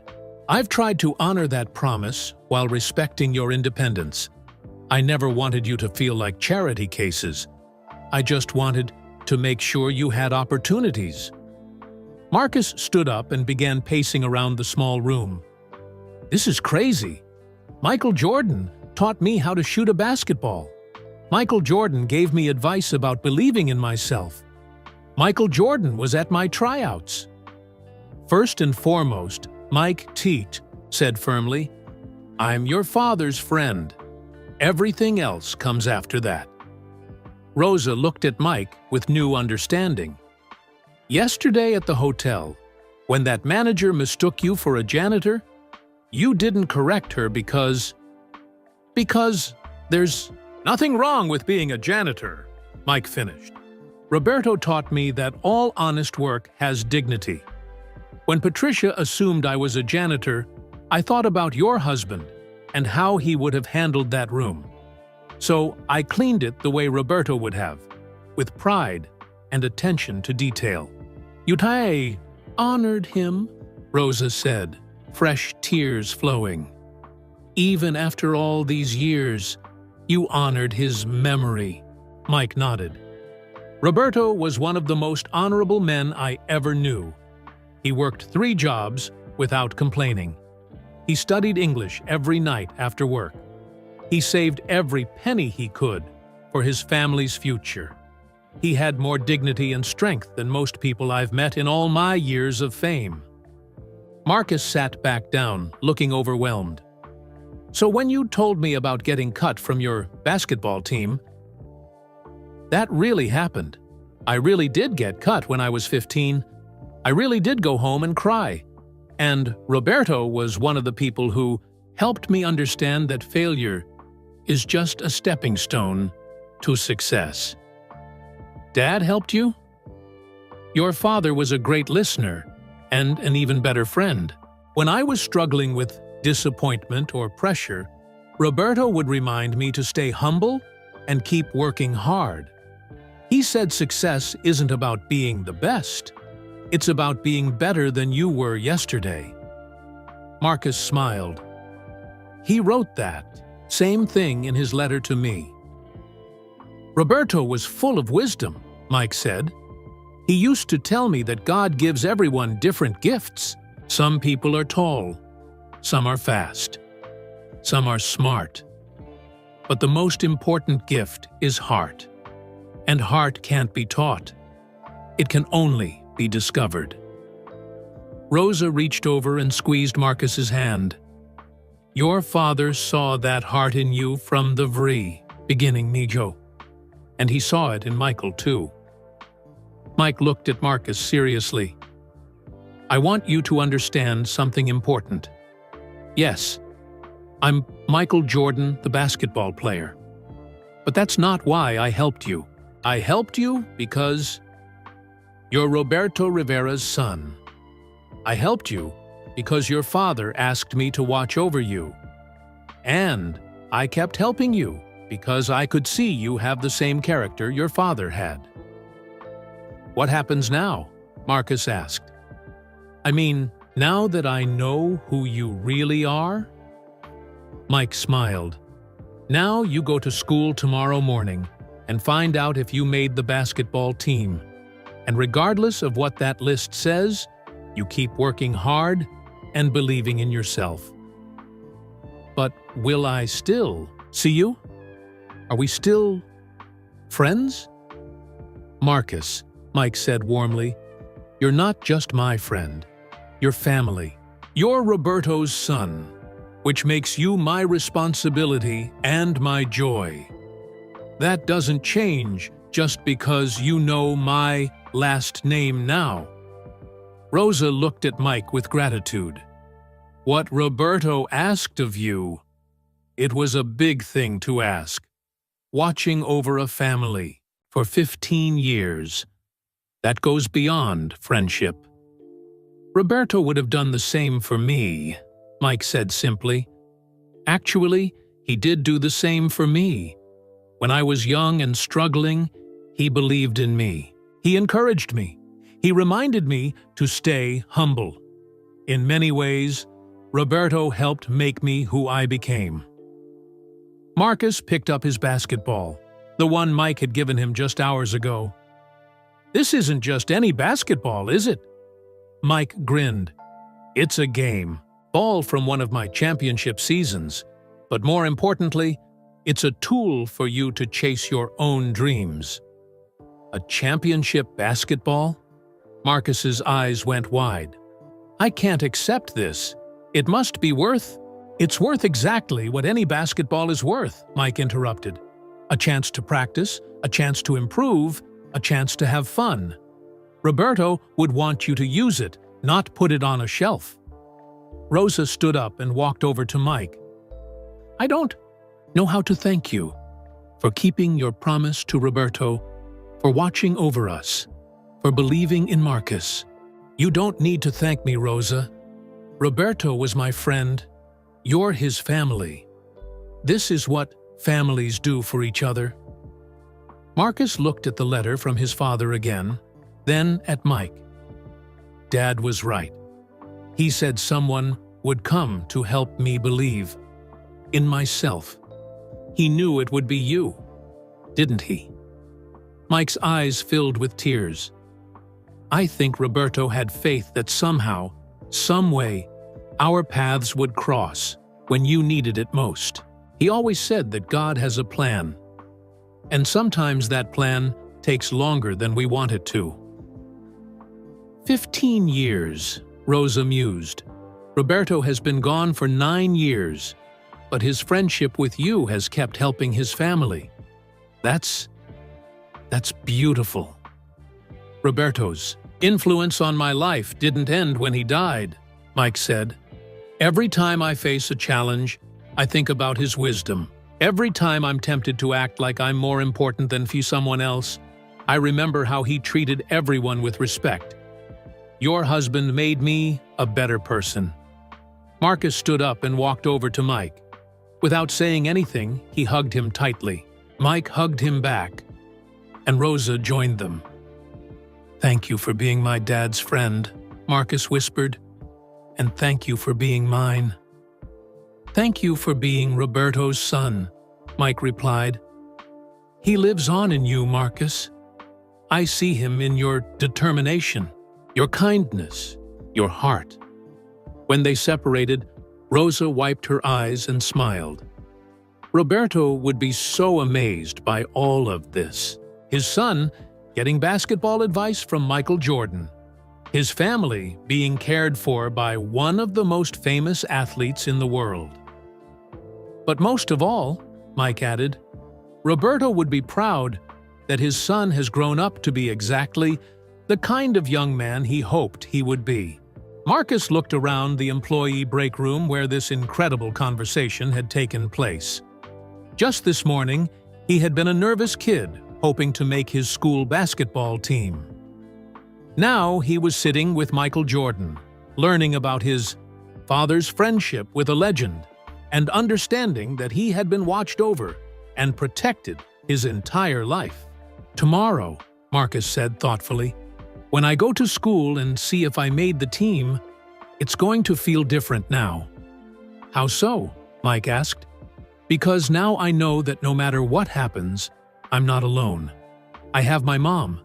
I have the memory of my dad, and I have you.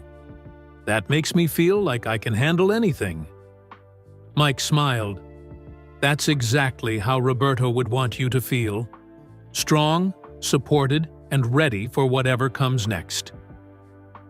As they prepared to leave the break room, Marcus carefully folded his father's letter and put it in his pocket. He picked up his championship basketball and looked at Mike one more time. Michael Jordan, he said, shaking his head in wonder. My dad was friends with Michael Jordan. Your dad was friends with Mike, Mike corrected gently. Michael Jordan is what the world calls me. Mike is what friends call me. And that's what you'll always call me. Okay, Mike, Marcus said with a grin. See you tomorrow? I'll be there when you find out about the team, Mike promised. Win or lose, we'll celebrate how far you've come.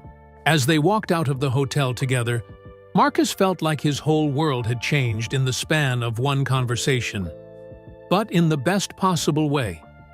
He finally understood his connection to his father.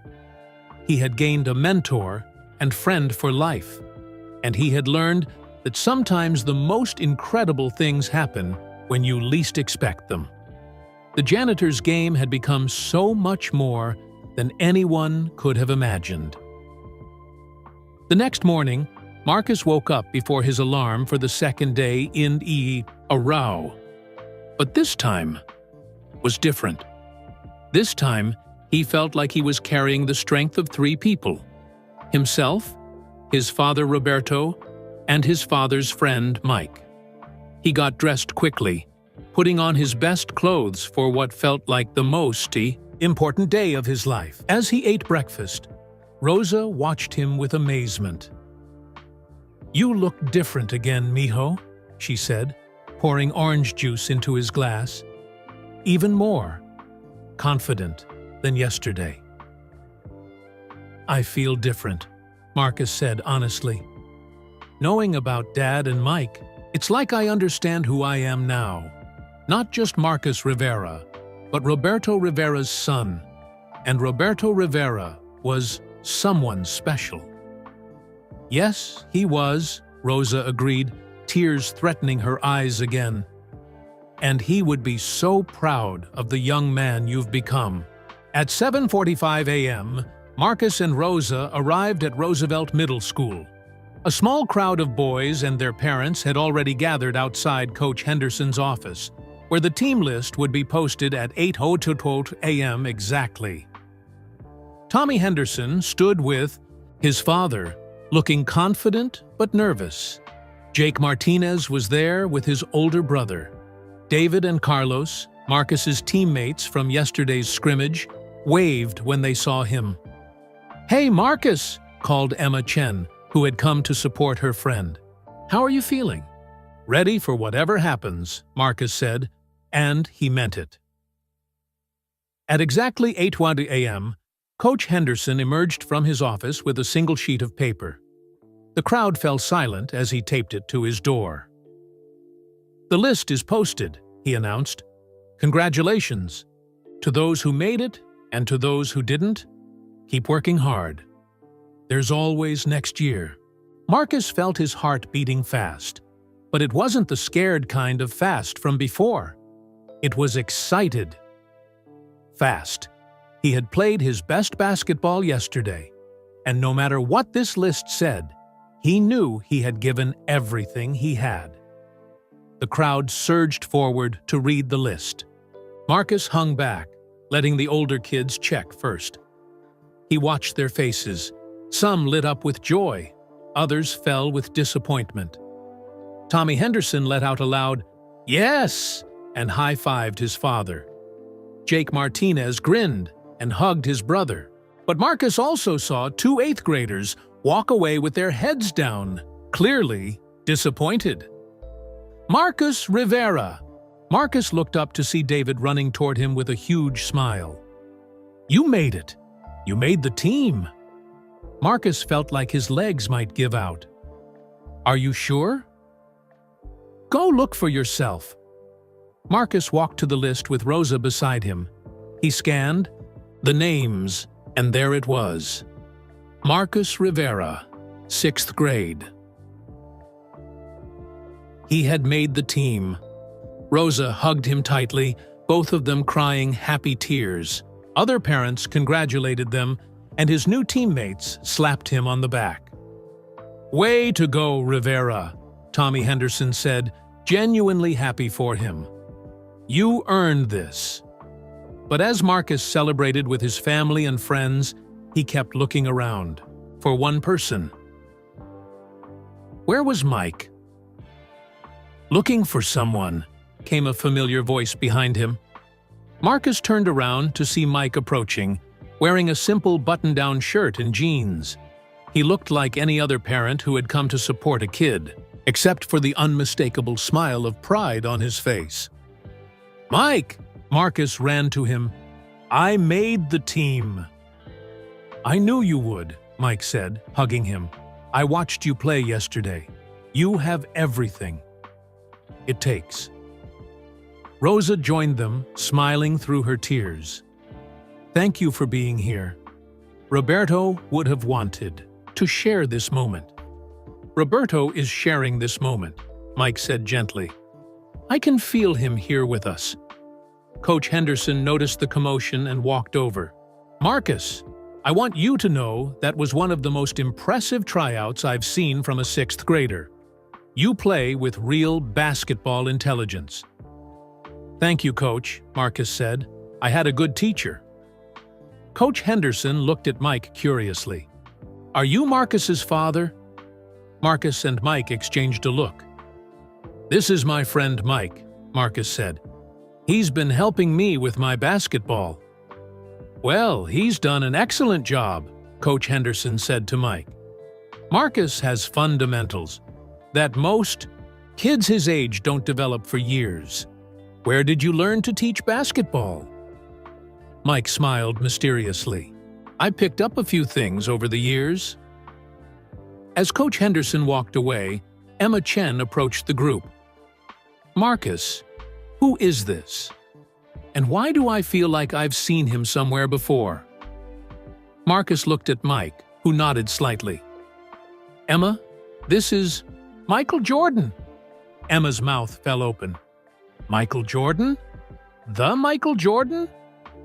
The one and only, Mike said with a grin. And you must be Emma. Marcus has told me a lot about what a good friend you are. Oh my God, Emma whispered. Michael, Jordan knows who I am. Other kids began to notice the conversation, and soon word was spreading through the crowd, like wildfire. That's Michael Jordan! Marcus knows Michael Jordan. Is that really him? But Mike handled the attention with the same grace he had shown throughout this entire experience. He signed a few autographs, took some pictures, but always made sure the focus stayed on Marcus and his achievement. Today is about Marcus making the team, Mike told everyone. That's what we're celebrating. Patricia Whitmore arrived at the ITIB school just as the crowd was dispersing. She had heard about the tryout results and wanted to congratulate Rosa's son. When she saw Mike surrounded by excited kids and parents, she smiled knowingly. I see you've revealed your secret, she said as she approached. Hi, Patricia, Mike said warmly. Yes, it seemed like the right time. Patricia shook Marcus's hand. Congratulations on making the team. Your mother is going to be insufferable at work now, bragging about her basketball player son. Marcus grinned. Thanks, Ms. Whitmore. And thank you, Patricia said to Mike, for teaching me something important yesterday about not judging people by their appearance. I'll never forget that lesson. As the crowd began to thin out, Mike pulled Marcus aside for a private conversation. Now that you've made the team, the real work begins, Mike said. Making the team is just the first step. Now you have to prove you belong there every single day. I know, Marcus said, but I won't be doing it alone. I have you and Mom and the memory of Dad helping me. That's right. And Marcus, I want you to remember something else. This team you've made, you're going to meet kids who doubt themselves just like you used to.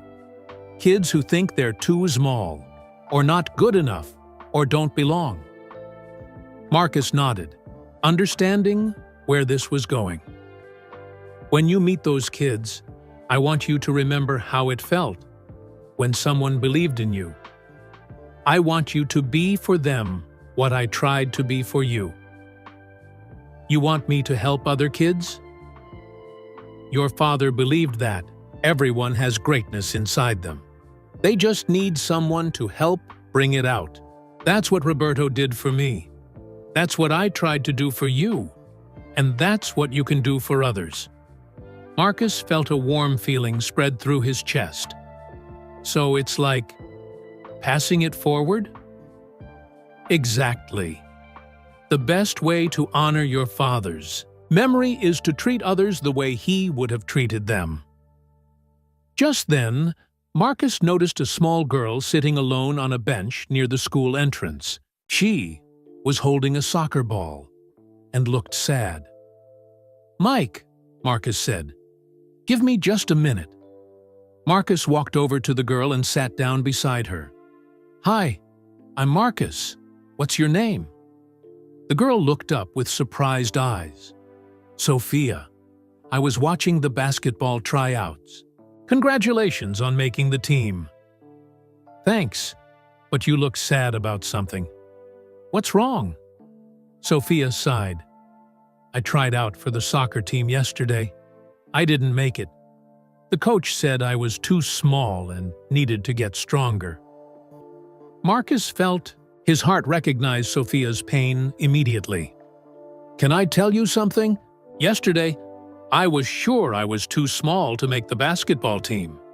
Everyone said I didn't have a chance." "Really? Really? But someone taught me that it's not about being the biggest or the strongest. It's about heart. And anyone can have heart, no matter what size they are." Sophia looked interested. "What do you mean?" "Well, being small can actually be an advantage in soccer. You're probably faster than the bigger kids. You can probably change direction quicker. And if you work on your skills, you can do things that bigger players can't do." "You think so?" "I know so. Can I ask you something? Do you love playing soccer?" "More than anything," Sophia said with sudden passion. "Then don't give up. Keep practicing, keep getting better, and try out again next year. Sometimes no just means not yet." Mike and Rosa had been watching this conversation from a distance, both of them smiling with pride. "Look at him," Rosa whispered to Mike. "He's already doing what you taught him to do." "He's doing what Roberto would have done," Mike replied, seeing someone who needs encouragement and taking the time to help. Marcus stood up and offered Sophia his hand. "Come on, let me introduce you to some people. And maybe we can practice together sometime. Basketball and soccer skills actually help each other." As Marcus led Sophia over to meet Mike and his mother, Mike felt a deep satisfaction. Roberto's legacy was alive and growing. The kindness that Roberto had shown to a young basketball player 15 years ago was now flowing through his son to another child who needed hope. The circle was complete, but it was also beginning again. "Roberto," Mike whispered quietly, "your son is going to change lives, just like you did. Just like you're still doing." Marcus introduced Sophia to everyone, and Mike knelt down to her level, just as he had done with Marcus 2 days ago. "Sophia, I want you to remember something," Mike said gently. "The greatest players in any sport aren't always the biggest or the strongest. They're the ones who never give up on their dreams." As they all walked toward the parking lot together, Marcus, Rosa, Mike, Emma, and Sophia, Marcus felt like his world had expanded in the most beautiful way. He had made the basketball team, discovered his father's incredible friendship with Michael Jordan, and already started helping another kid believe in herself. "Hey, Mike," Marcus said as they reached the cars. "Yeah? Thank you for keeping your promise to my dad. And thank you for teaching me that the best way to be great is to help others be great too." Mike smiled, remembering Roberto's words from so many years ago. The most important gift is heart, and heart can't be taught. It can only be discovered and shared. "Thank you for being Roberto Rivera's son," Mike replied.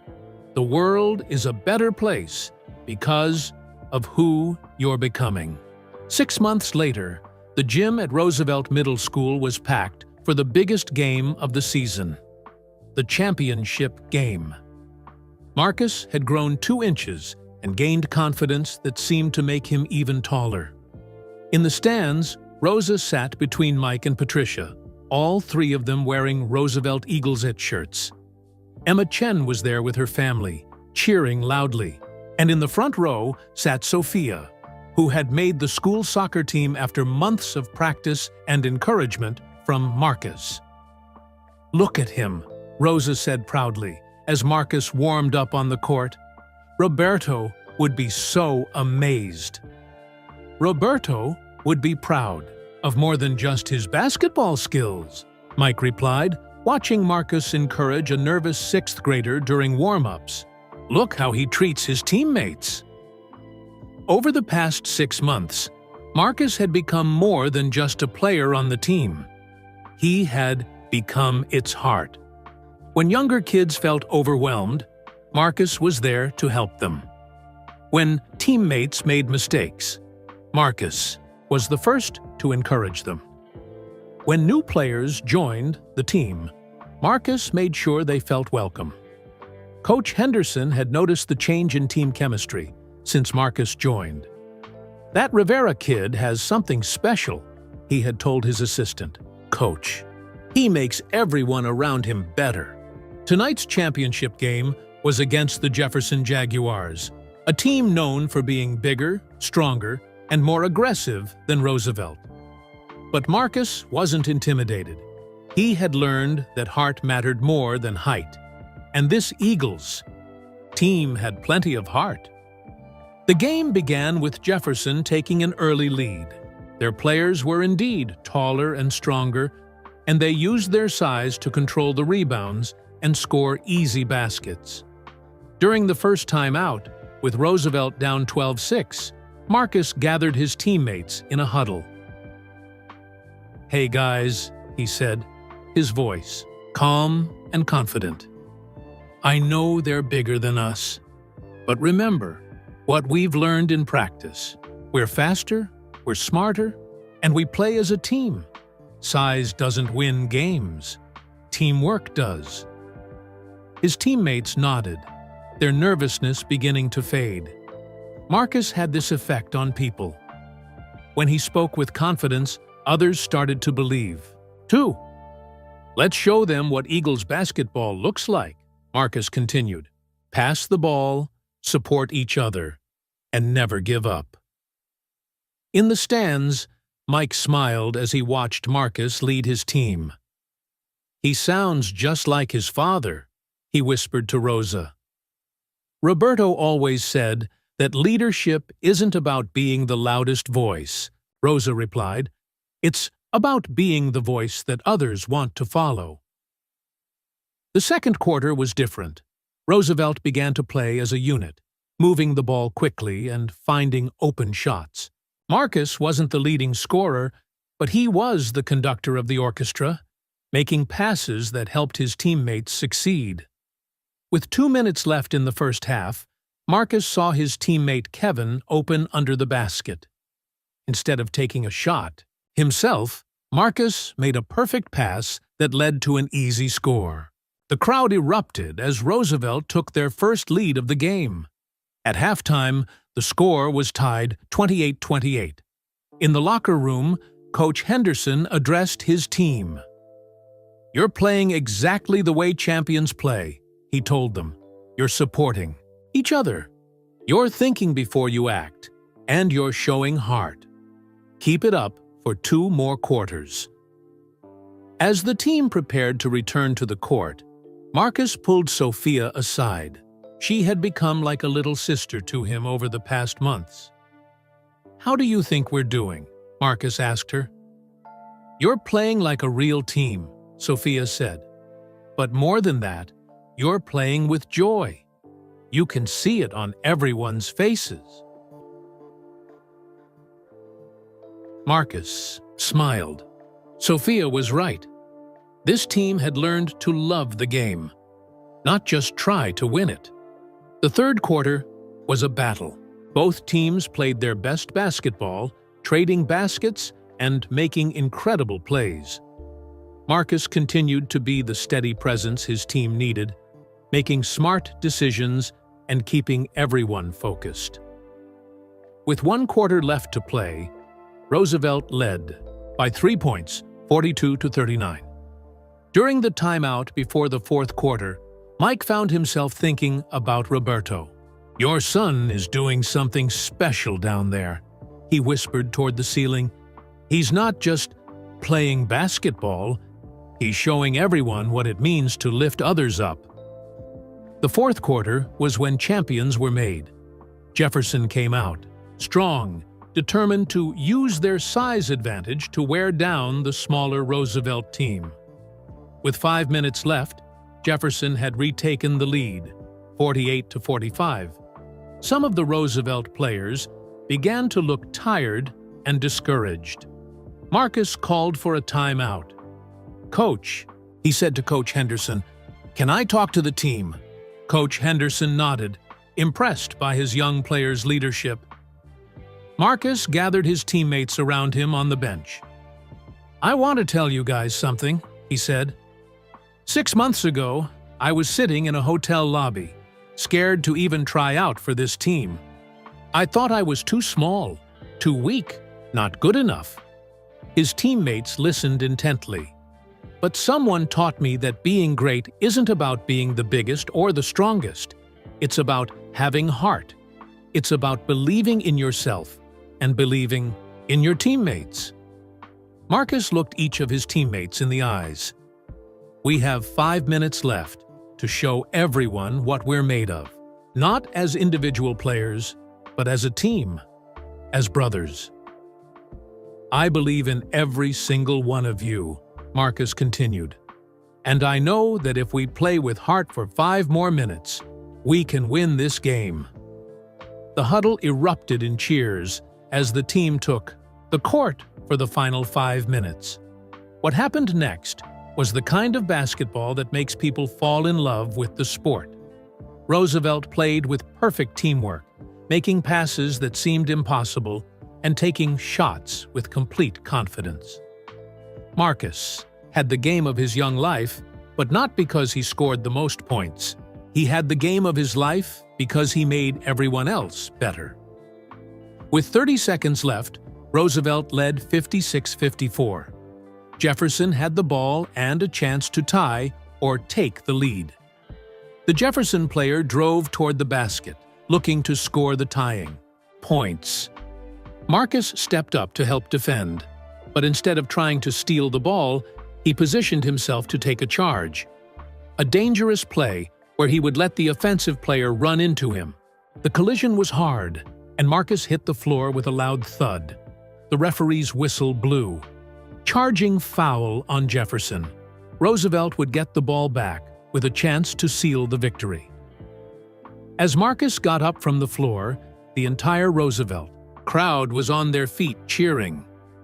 But Marcus wasn't thinking about the crowd. He was thinking about his teammates. "Great defense, everyone," he called out as he jogged back up the court. "Let's finish this." With 15 seconds left, Marcus had the ball and a chance to score the points that would put the game away. The defense expected him to shoot. Instead, Marcus saw Tommy Henderson open in the corner. Without hesitation, he passed the ball to Tommy, who made the shot that clinched the championship. As the final buzzer sounded, the Roosevelt Eagles had won their first championship in 5 years. But what happened next was even more special than the victory. Instead of celebrating his own performance, Marcus ran straight to Tommy Henderson and lifted him up in celebration. Then he found every teammate and made sure they knew how important their contributions had been. In the stands, Mike was wiping tears from his eyes. "Roberto," he said quietly, "your son just taught everyone in this gym what it means to be a champion." Rosa was crying too, but they were tears of pure joy. "He's not just a good basketball player," she said. "He's becoming a good man." After the trophy ceremony, Marcus found Mike in the crowd. The gym was still buzzing with celebration, but Marcus wanted a quiet moment with the man who had changed his life. "Did you see the game?" Marcus asked. "I saw everything," Mike replied. "And I'm not just talking about the basketball. I saw you make Tommy the hero of that final shot. I saw you encourage your teammates when they were tired. I saw you take that charge to help your team win." "I learned from the best," Marcus said with a grin. "You learned from your father," Mike corrected. "I just reminded you of what Roberto had already put in your heart." As they talked, Sophia ran up to them, her face glowing with excitement. "Marcus, that was amazing! The way you passed to Tommy at the end, that was the most unselfish thing I've ever seen." Marcus knelt down to Sophia's level. "Remember what we talked about? Being great isn't about getting all the glory for yourself. It's about making sure everyone around you gets to feel great, too." Sophia nodded seriously. "I'm going to remember that in my soccer games." "Good," Marcus said. "And remember something else. You made this team too because you never gave up. You kept practicing even when people said you were too small." Mike watched this interaction between Marcus and Sophia, and he saw the future. He saw how Roberto's wisdom would continue to spread, from father to son, from mentor to student, from friend to friend. As the celebration continued around them, Mike pulled Rosa aside. "I want to ask you something," he said. "Marcus has shown incredible leadership and character. I'd like to offer him a spot in a special summer basketball camp I run for kids who show exceptional promise." "That's very generous," Rosa said, "but I hope you're not offering this just because of your friendship with Roberto." "I'm offering this because of who Marcus has become," Mike replied. "Yes, I love him because he's Roberto's son, but I respect him because of his own character. He's earned this opportunity." Rosa smiled. Roberto would say that's the best kind of success, the kind you earn through your own efforts. As the evening wound down and families began to leave the gym, Marcus found himself standing at center court with his championship medal around his neck. The gym was almost empty now, but he could feel the presence of everyone who had helped him get to this moment. His teammates, who had believed in him. His mother, who had supported his dreams. Mike, who had taught him about heart and character. And somehow, he could feel his father there too, proud of the young man his son was becoming. Marcus picked up a basketball from the equipment cart and took one more shot from the free throw line. It swished through the net perfectly. "Thanks, Dad," he whispered, "and thanks for sending me the best teacher in the world." As Marcus walked toward the exit, he passed the trophy case where their championship trophy would soon be displayed. But he knew that the real victory wasn't the shiny trophy or the medal around his neck. The real victory was learning that greatness isn't about being the best. It's about bringing out the best in others. And in that lesson, Roberto Rivera's legacy lived on. 3 weeks after the championship game, Marcus was surprised to find Mike waiting for him outside Roosevelt Middle School on a Tuesday afternoon. It had been a normal day of classes, but seeing Mike always made any day feel special. "Hey, Mike," Marcus called out, jogging over with his backpack bouncing. "What are you doing here?" Mike smiled that familiar warm smile.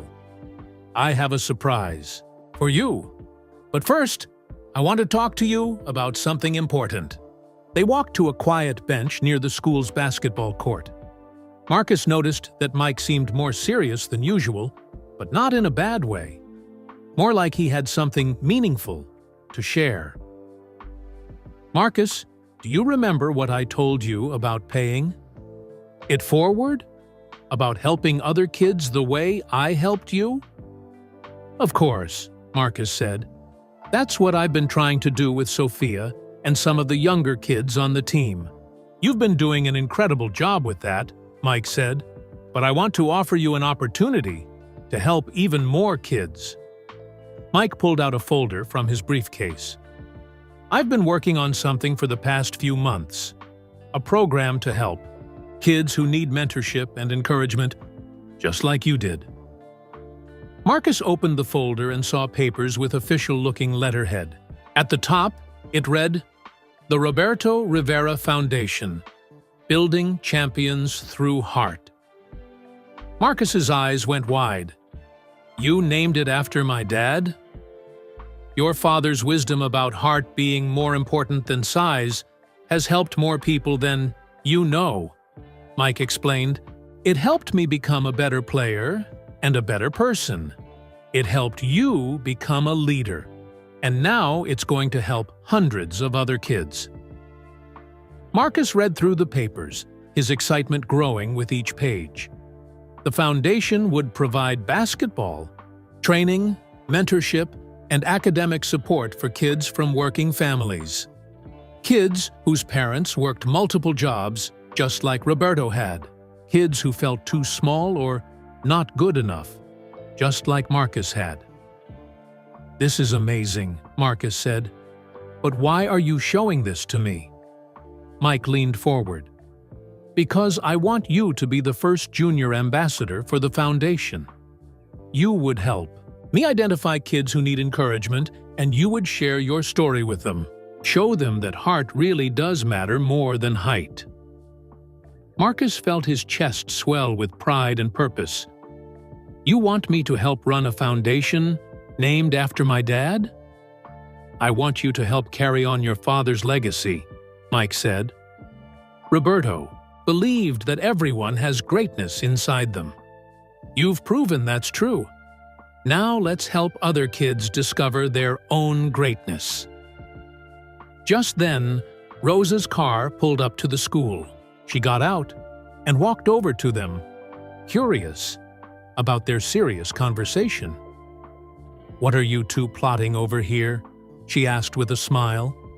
Mike handed her a copy of the foundation papers.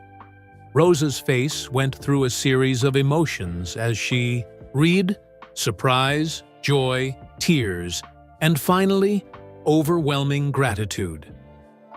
"Michael," she said softly, This is beautiful. Roberto would be so honored." "Roberto deserves to be honored," Mike replied. "His wisdom changed my life. Now, let's use it to change other lives, too." Rosa sat down on the bench beside her son. "Marcus, do you understand what this means? Your father's name will be helping children for years to come." Marcus nodded, feeling the weight and wonder of it all. "It means Dad's story doesn't end with him. It keeps going through all the kids we help." That Saturday, Marcus experienced his first official foundation event. Mike had arranged for them to visit a community center in a neighborhood very similar to the one where Marcus had grown up. 20 kids, ages 8 to 14, had signed up for a basketball clinic. As Marcus walked into the community center, he saw himself in so many of the faces looking back at him. Kids who looked uncertain. Kids who seemed too small for their age. Kids whose clothes didn't quite fit right, but who carried basketballs like they were treasures. "Hi, everyone," Marcus said, standing next to Mike in front of the group. "My name is Marcus Rivera, and 2 years ago, I was sitting exactly where you're sitting now."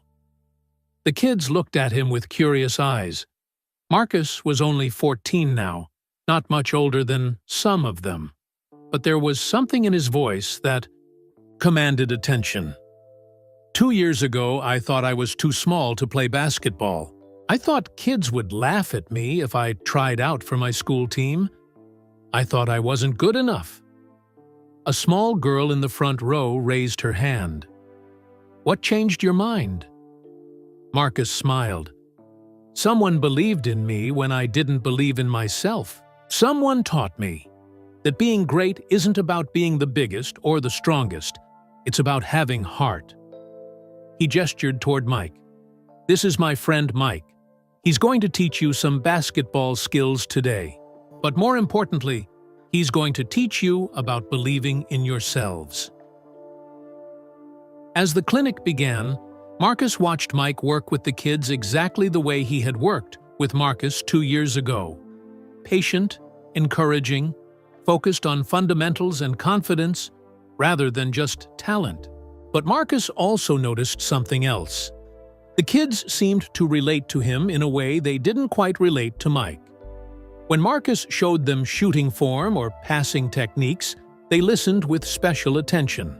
When he shared stories about being nervous or making mistakes, they nodded with understanding. During a water break, a boy named Carlos approached Marcus. He was small for his age and reminded Marcus of himself. "Marcus," Carlos said quietly, "did you really think you weren't good enough?" "I really did," Marcus said honestly. "I almost didn't try out for my team because I was so scared of failing. What if I'm really not good enough, though? What if I'm too short and too weak?" Marcus knelt down to Carlos's eye level, just like Mike had done with him. "Can I tell you a secret? Being small can actually be an advantage. You're probably faster than the bigger kids. You can probably change direction quicker. And if you work on your skills, you can do things that big players can't do." Carlos's eyes lit up with interest. "But the most important thing," Marcus continued, "is that basketball isn't really about basketball. It's about learning to work with other people, learning to get back up when you fall down, and learning that you're capable of more than you think you are." "Like life skills?" Carlos asked. "Exactly like life skills," Marcus said. "The basketball is just the tool we use to learn them." As the clinic continued, Marcus found himself naturally taking on a teaching role. He worked with individual kids, offering encouragement and technical tips. He organized small scrimmages where everyone got to participate. Most importantly, he made sure every child felt valued and included. Mike watched all of this with deep satisfaction. Marcus had become exactly what Roberto would have wanted him to become. Not just a good basketball player, but a young man who lifted others up. Near the end of the clinic, Mike gathered all the kids together for a final message. "I want to tell you about the man this foundation is named after," Mike said. Roberto Rivera was Marcus's father. He worked as a janitor, cleaning buildings at night so he could spend time with his family during the day. The kids listened intently as Mike continued. Roberto never played professional basketball. He never won any championships or appeared on TV. But Roberto understood something that many people don't understand. He understood that greatness isn't about fame or money or trophies. Greatness is about making the people around you better. Marcus felt tears in his eyes as Mike talked about his father. "Roberto taught me that lesson," Mike said, "and Marcus learned it too. Now we want to teach it to all of you. Every person has the ability to be great, not because of their size or their talent, but because of their heart."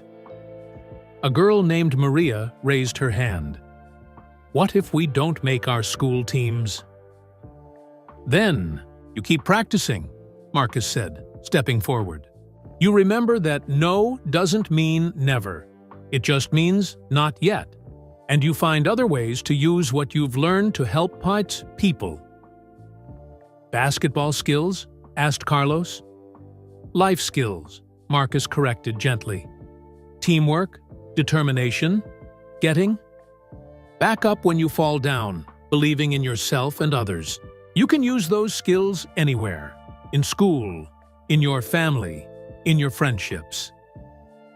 As the clinic ended and families came to pick up their children, Marcus was amazed by what he saw. Kids who had arrived looking uncertain and shy were leaving, with confidence in their steps and smiles on their faces.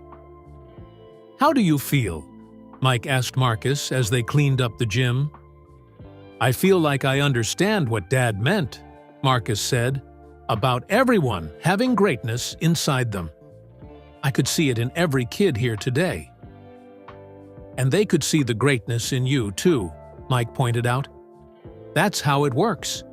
When someone believes in you, it helps you believe in yourself. Then, you believe in others, and they start believing in themselves." Rosa had been watching from the sidelines all day, and she approached them as they finished packing up the equipment.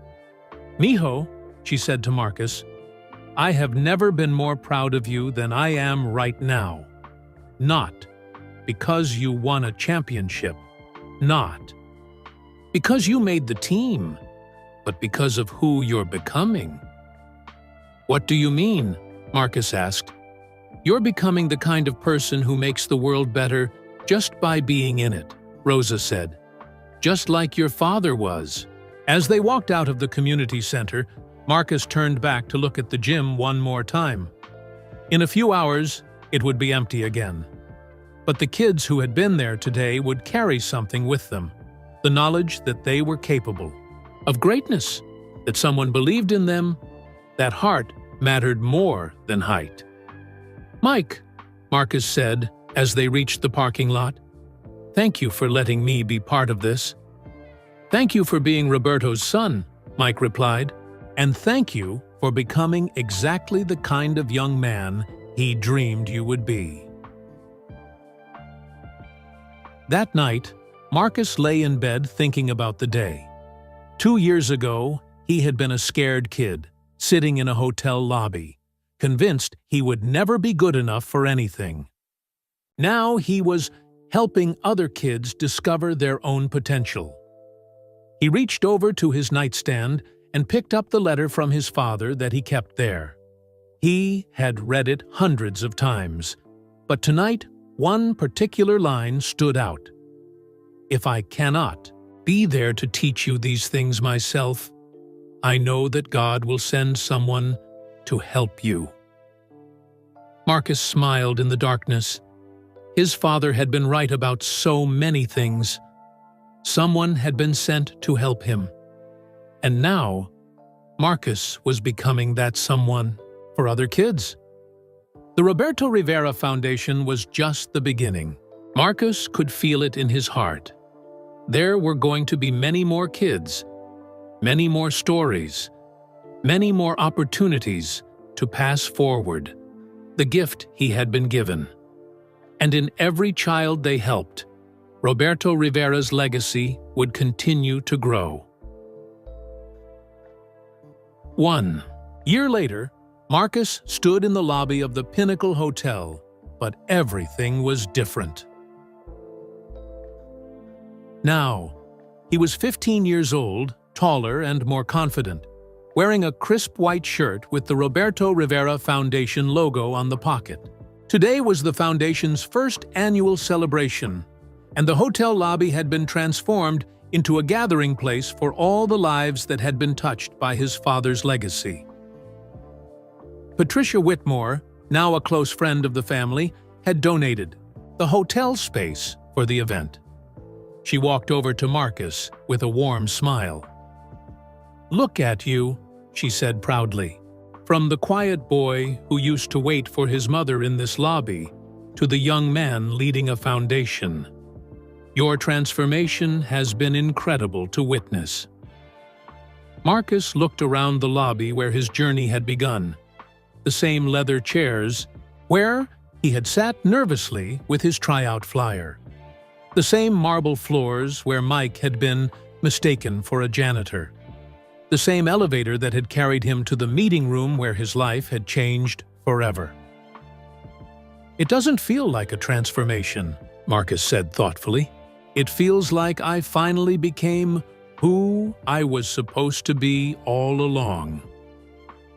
Across the lobby, Rosa was setting up a display of photos showing all the children the foundation had helped over the past year.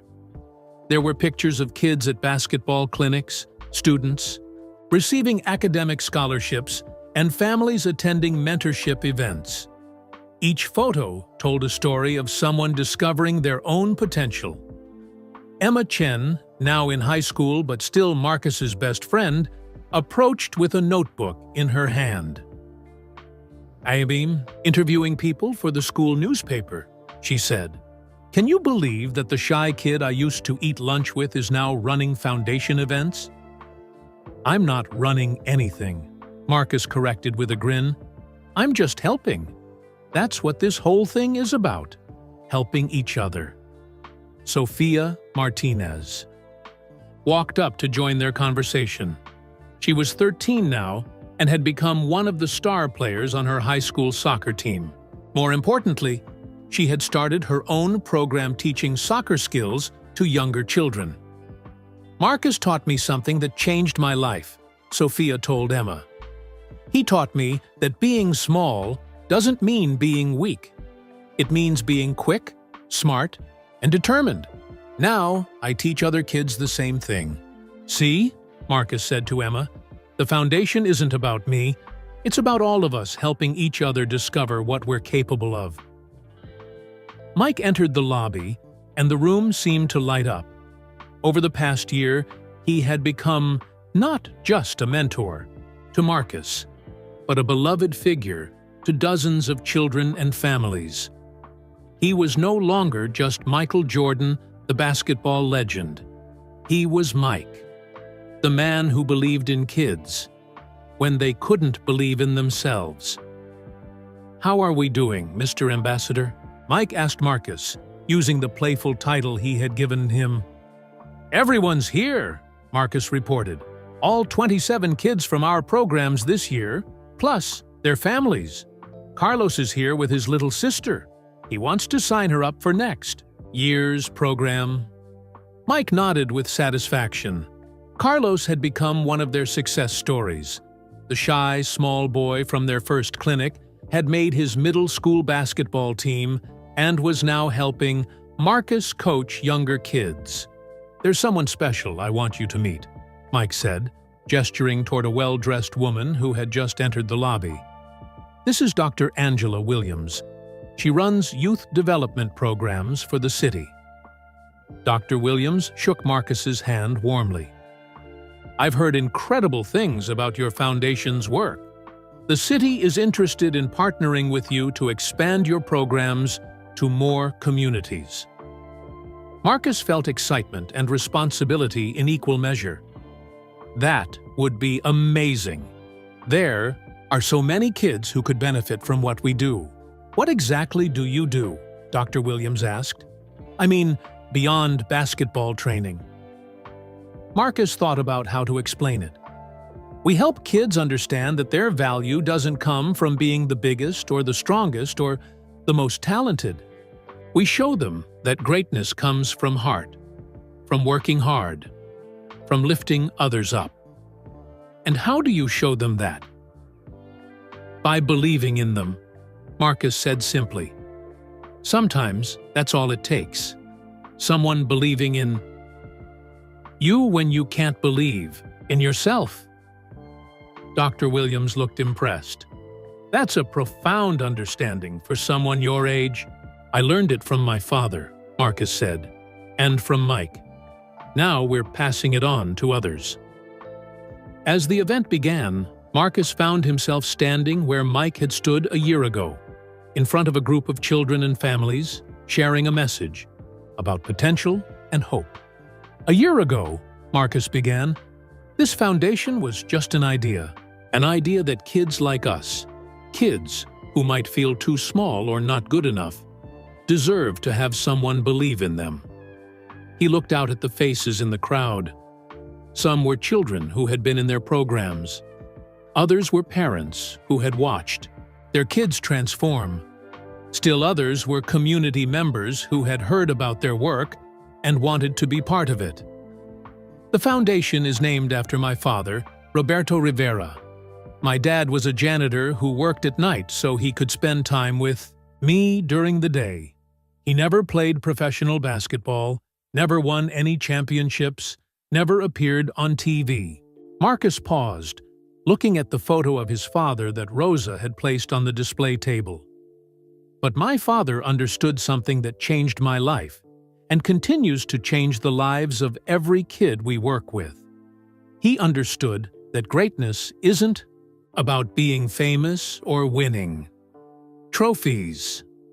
Greatness is about the size of your heart and your willingness to help others discover their own greatness. A small hand went up in the crowd. It was a 6-year-old girl named Isabella who had just started in their program. "Yes, Isabella? How do you know if you have a big heart?" she asked in a tiny voice. Marcus knelt down so he was at her level, just as Mike had done with him so many times. "You have a big heart when you care about other people's feelings," Marcus said gently. "When you help someone who's sad feel better. When you share with someone who doesn't have as much as you do. When you cheer for your teammates, even when you're not the one scoring." Isabella nodded seriously, and Marcus could see understanding dawn in her eyes. "Everyone in this room has a big heart," Marcus continued, standing back up. "That's why you're here. That's why you care about helping kids discover their potential." Mike stepped forward to join Marcus. "I want to share something with everyone. 2 years ago, I met a scared 12-year-old boy in this very lobby. He was convinced he was too small to play the basketball, too weak to make his school team, not good enough to chase his dreams." Marcus felt his cheeks warm as Mike continued. "But that boy had something that can't be taught and can't be measured. He had heart. He had the courage to keep trying even when he was afraid.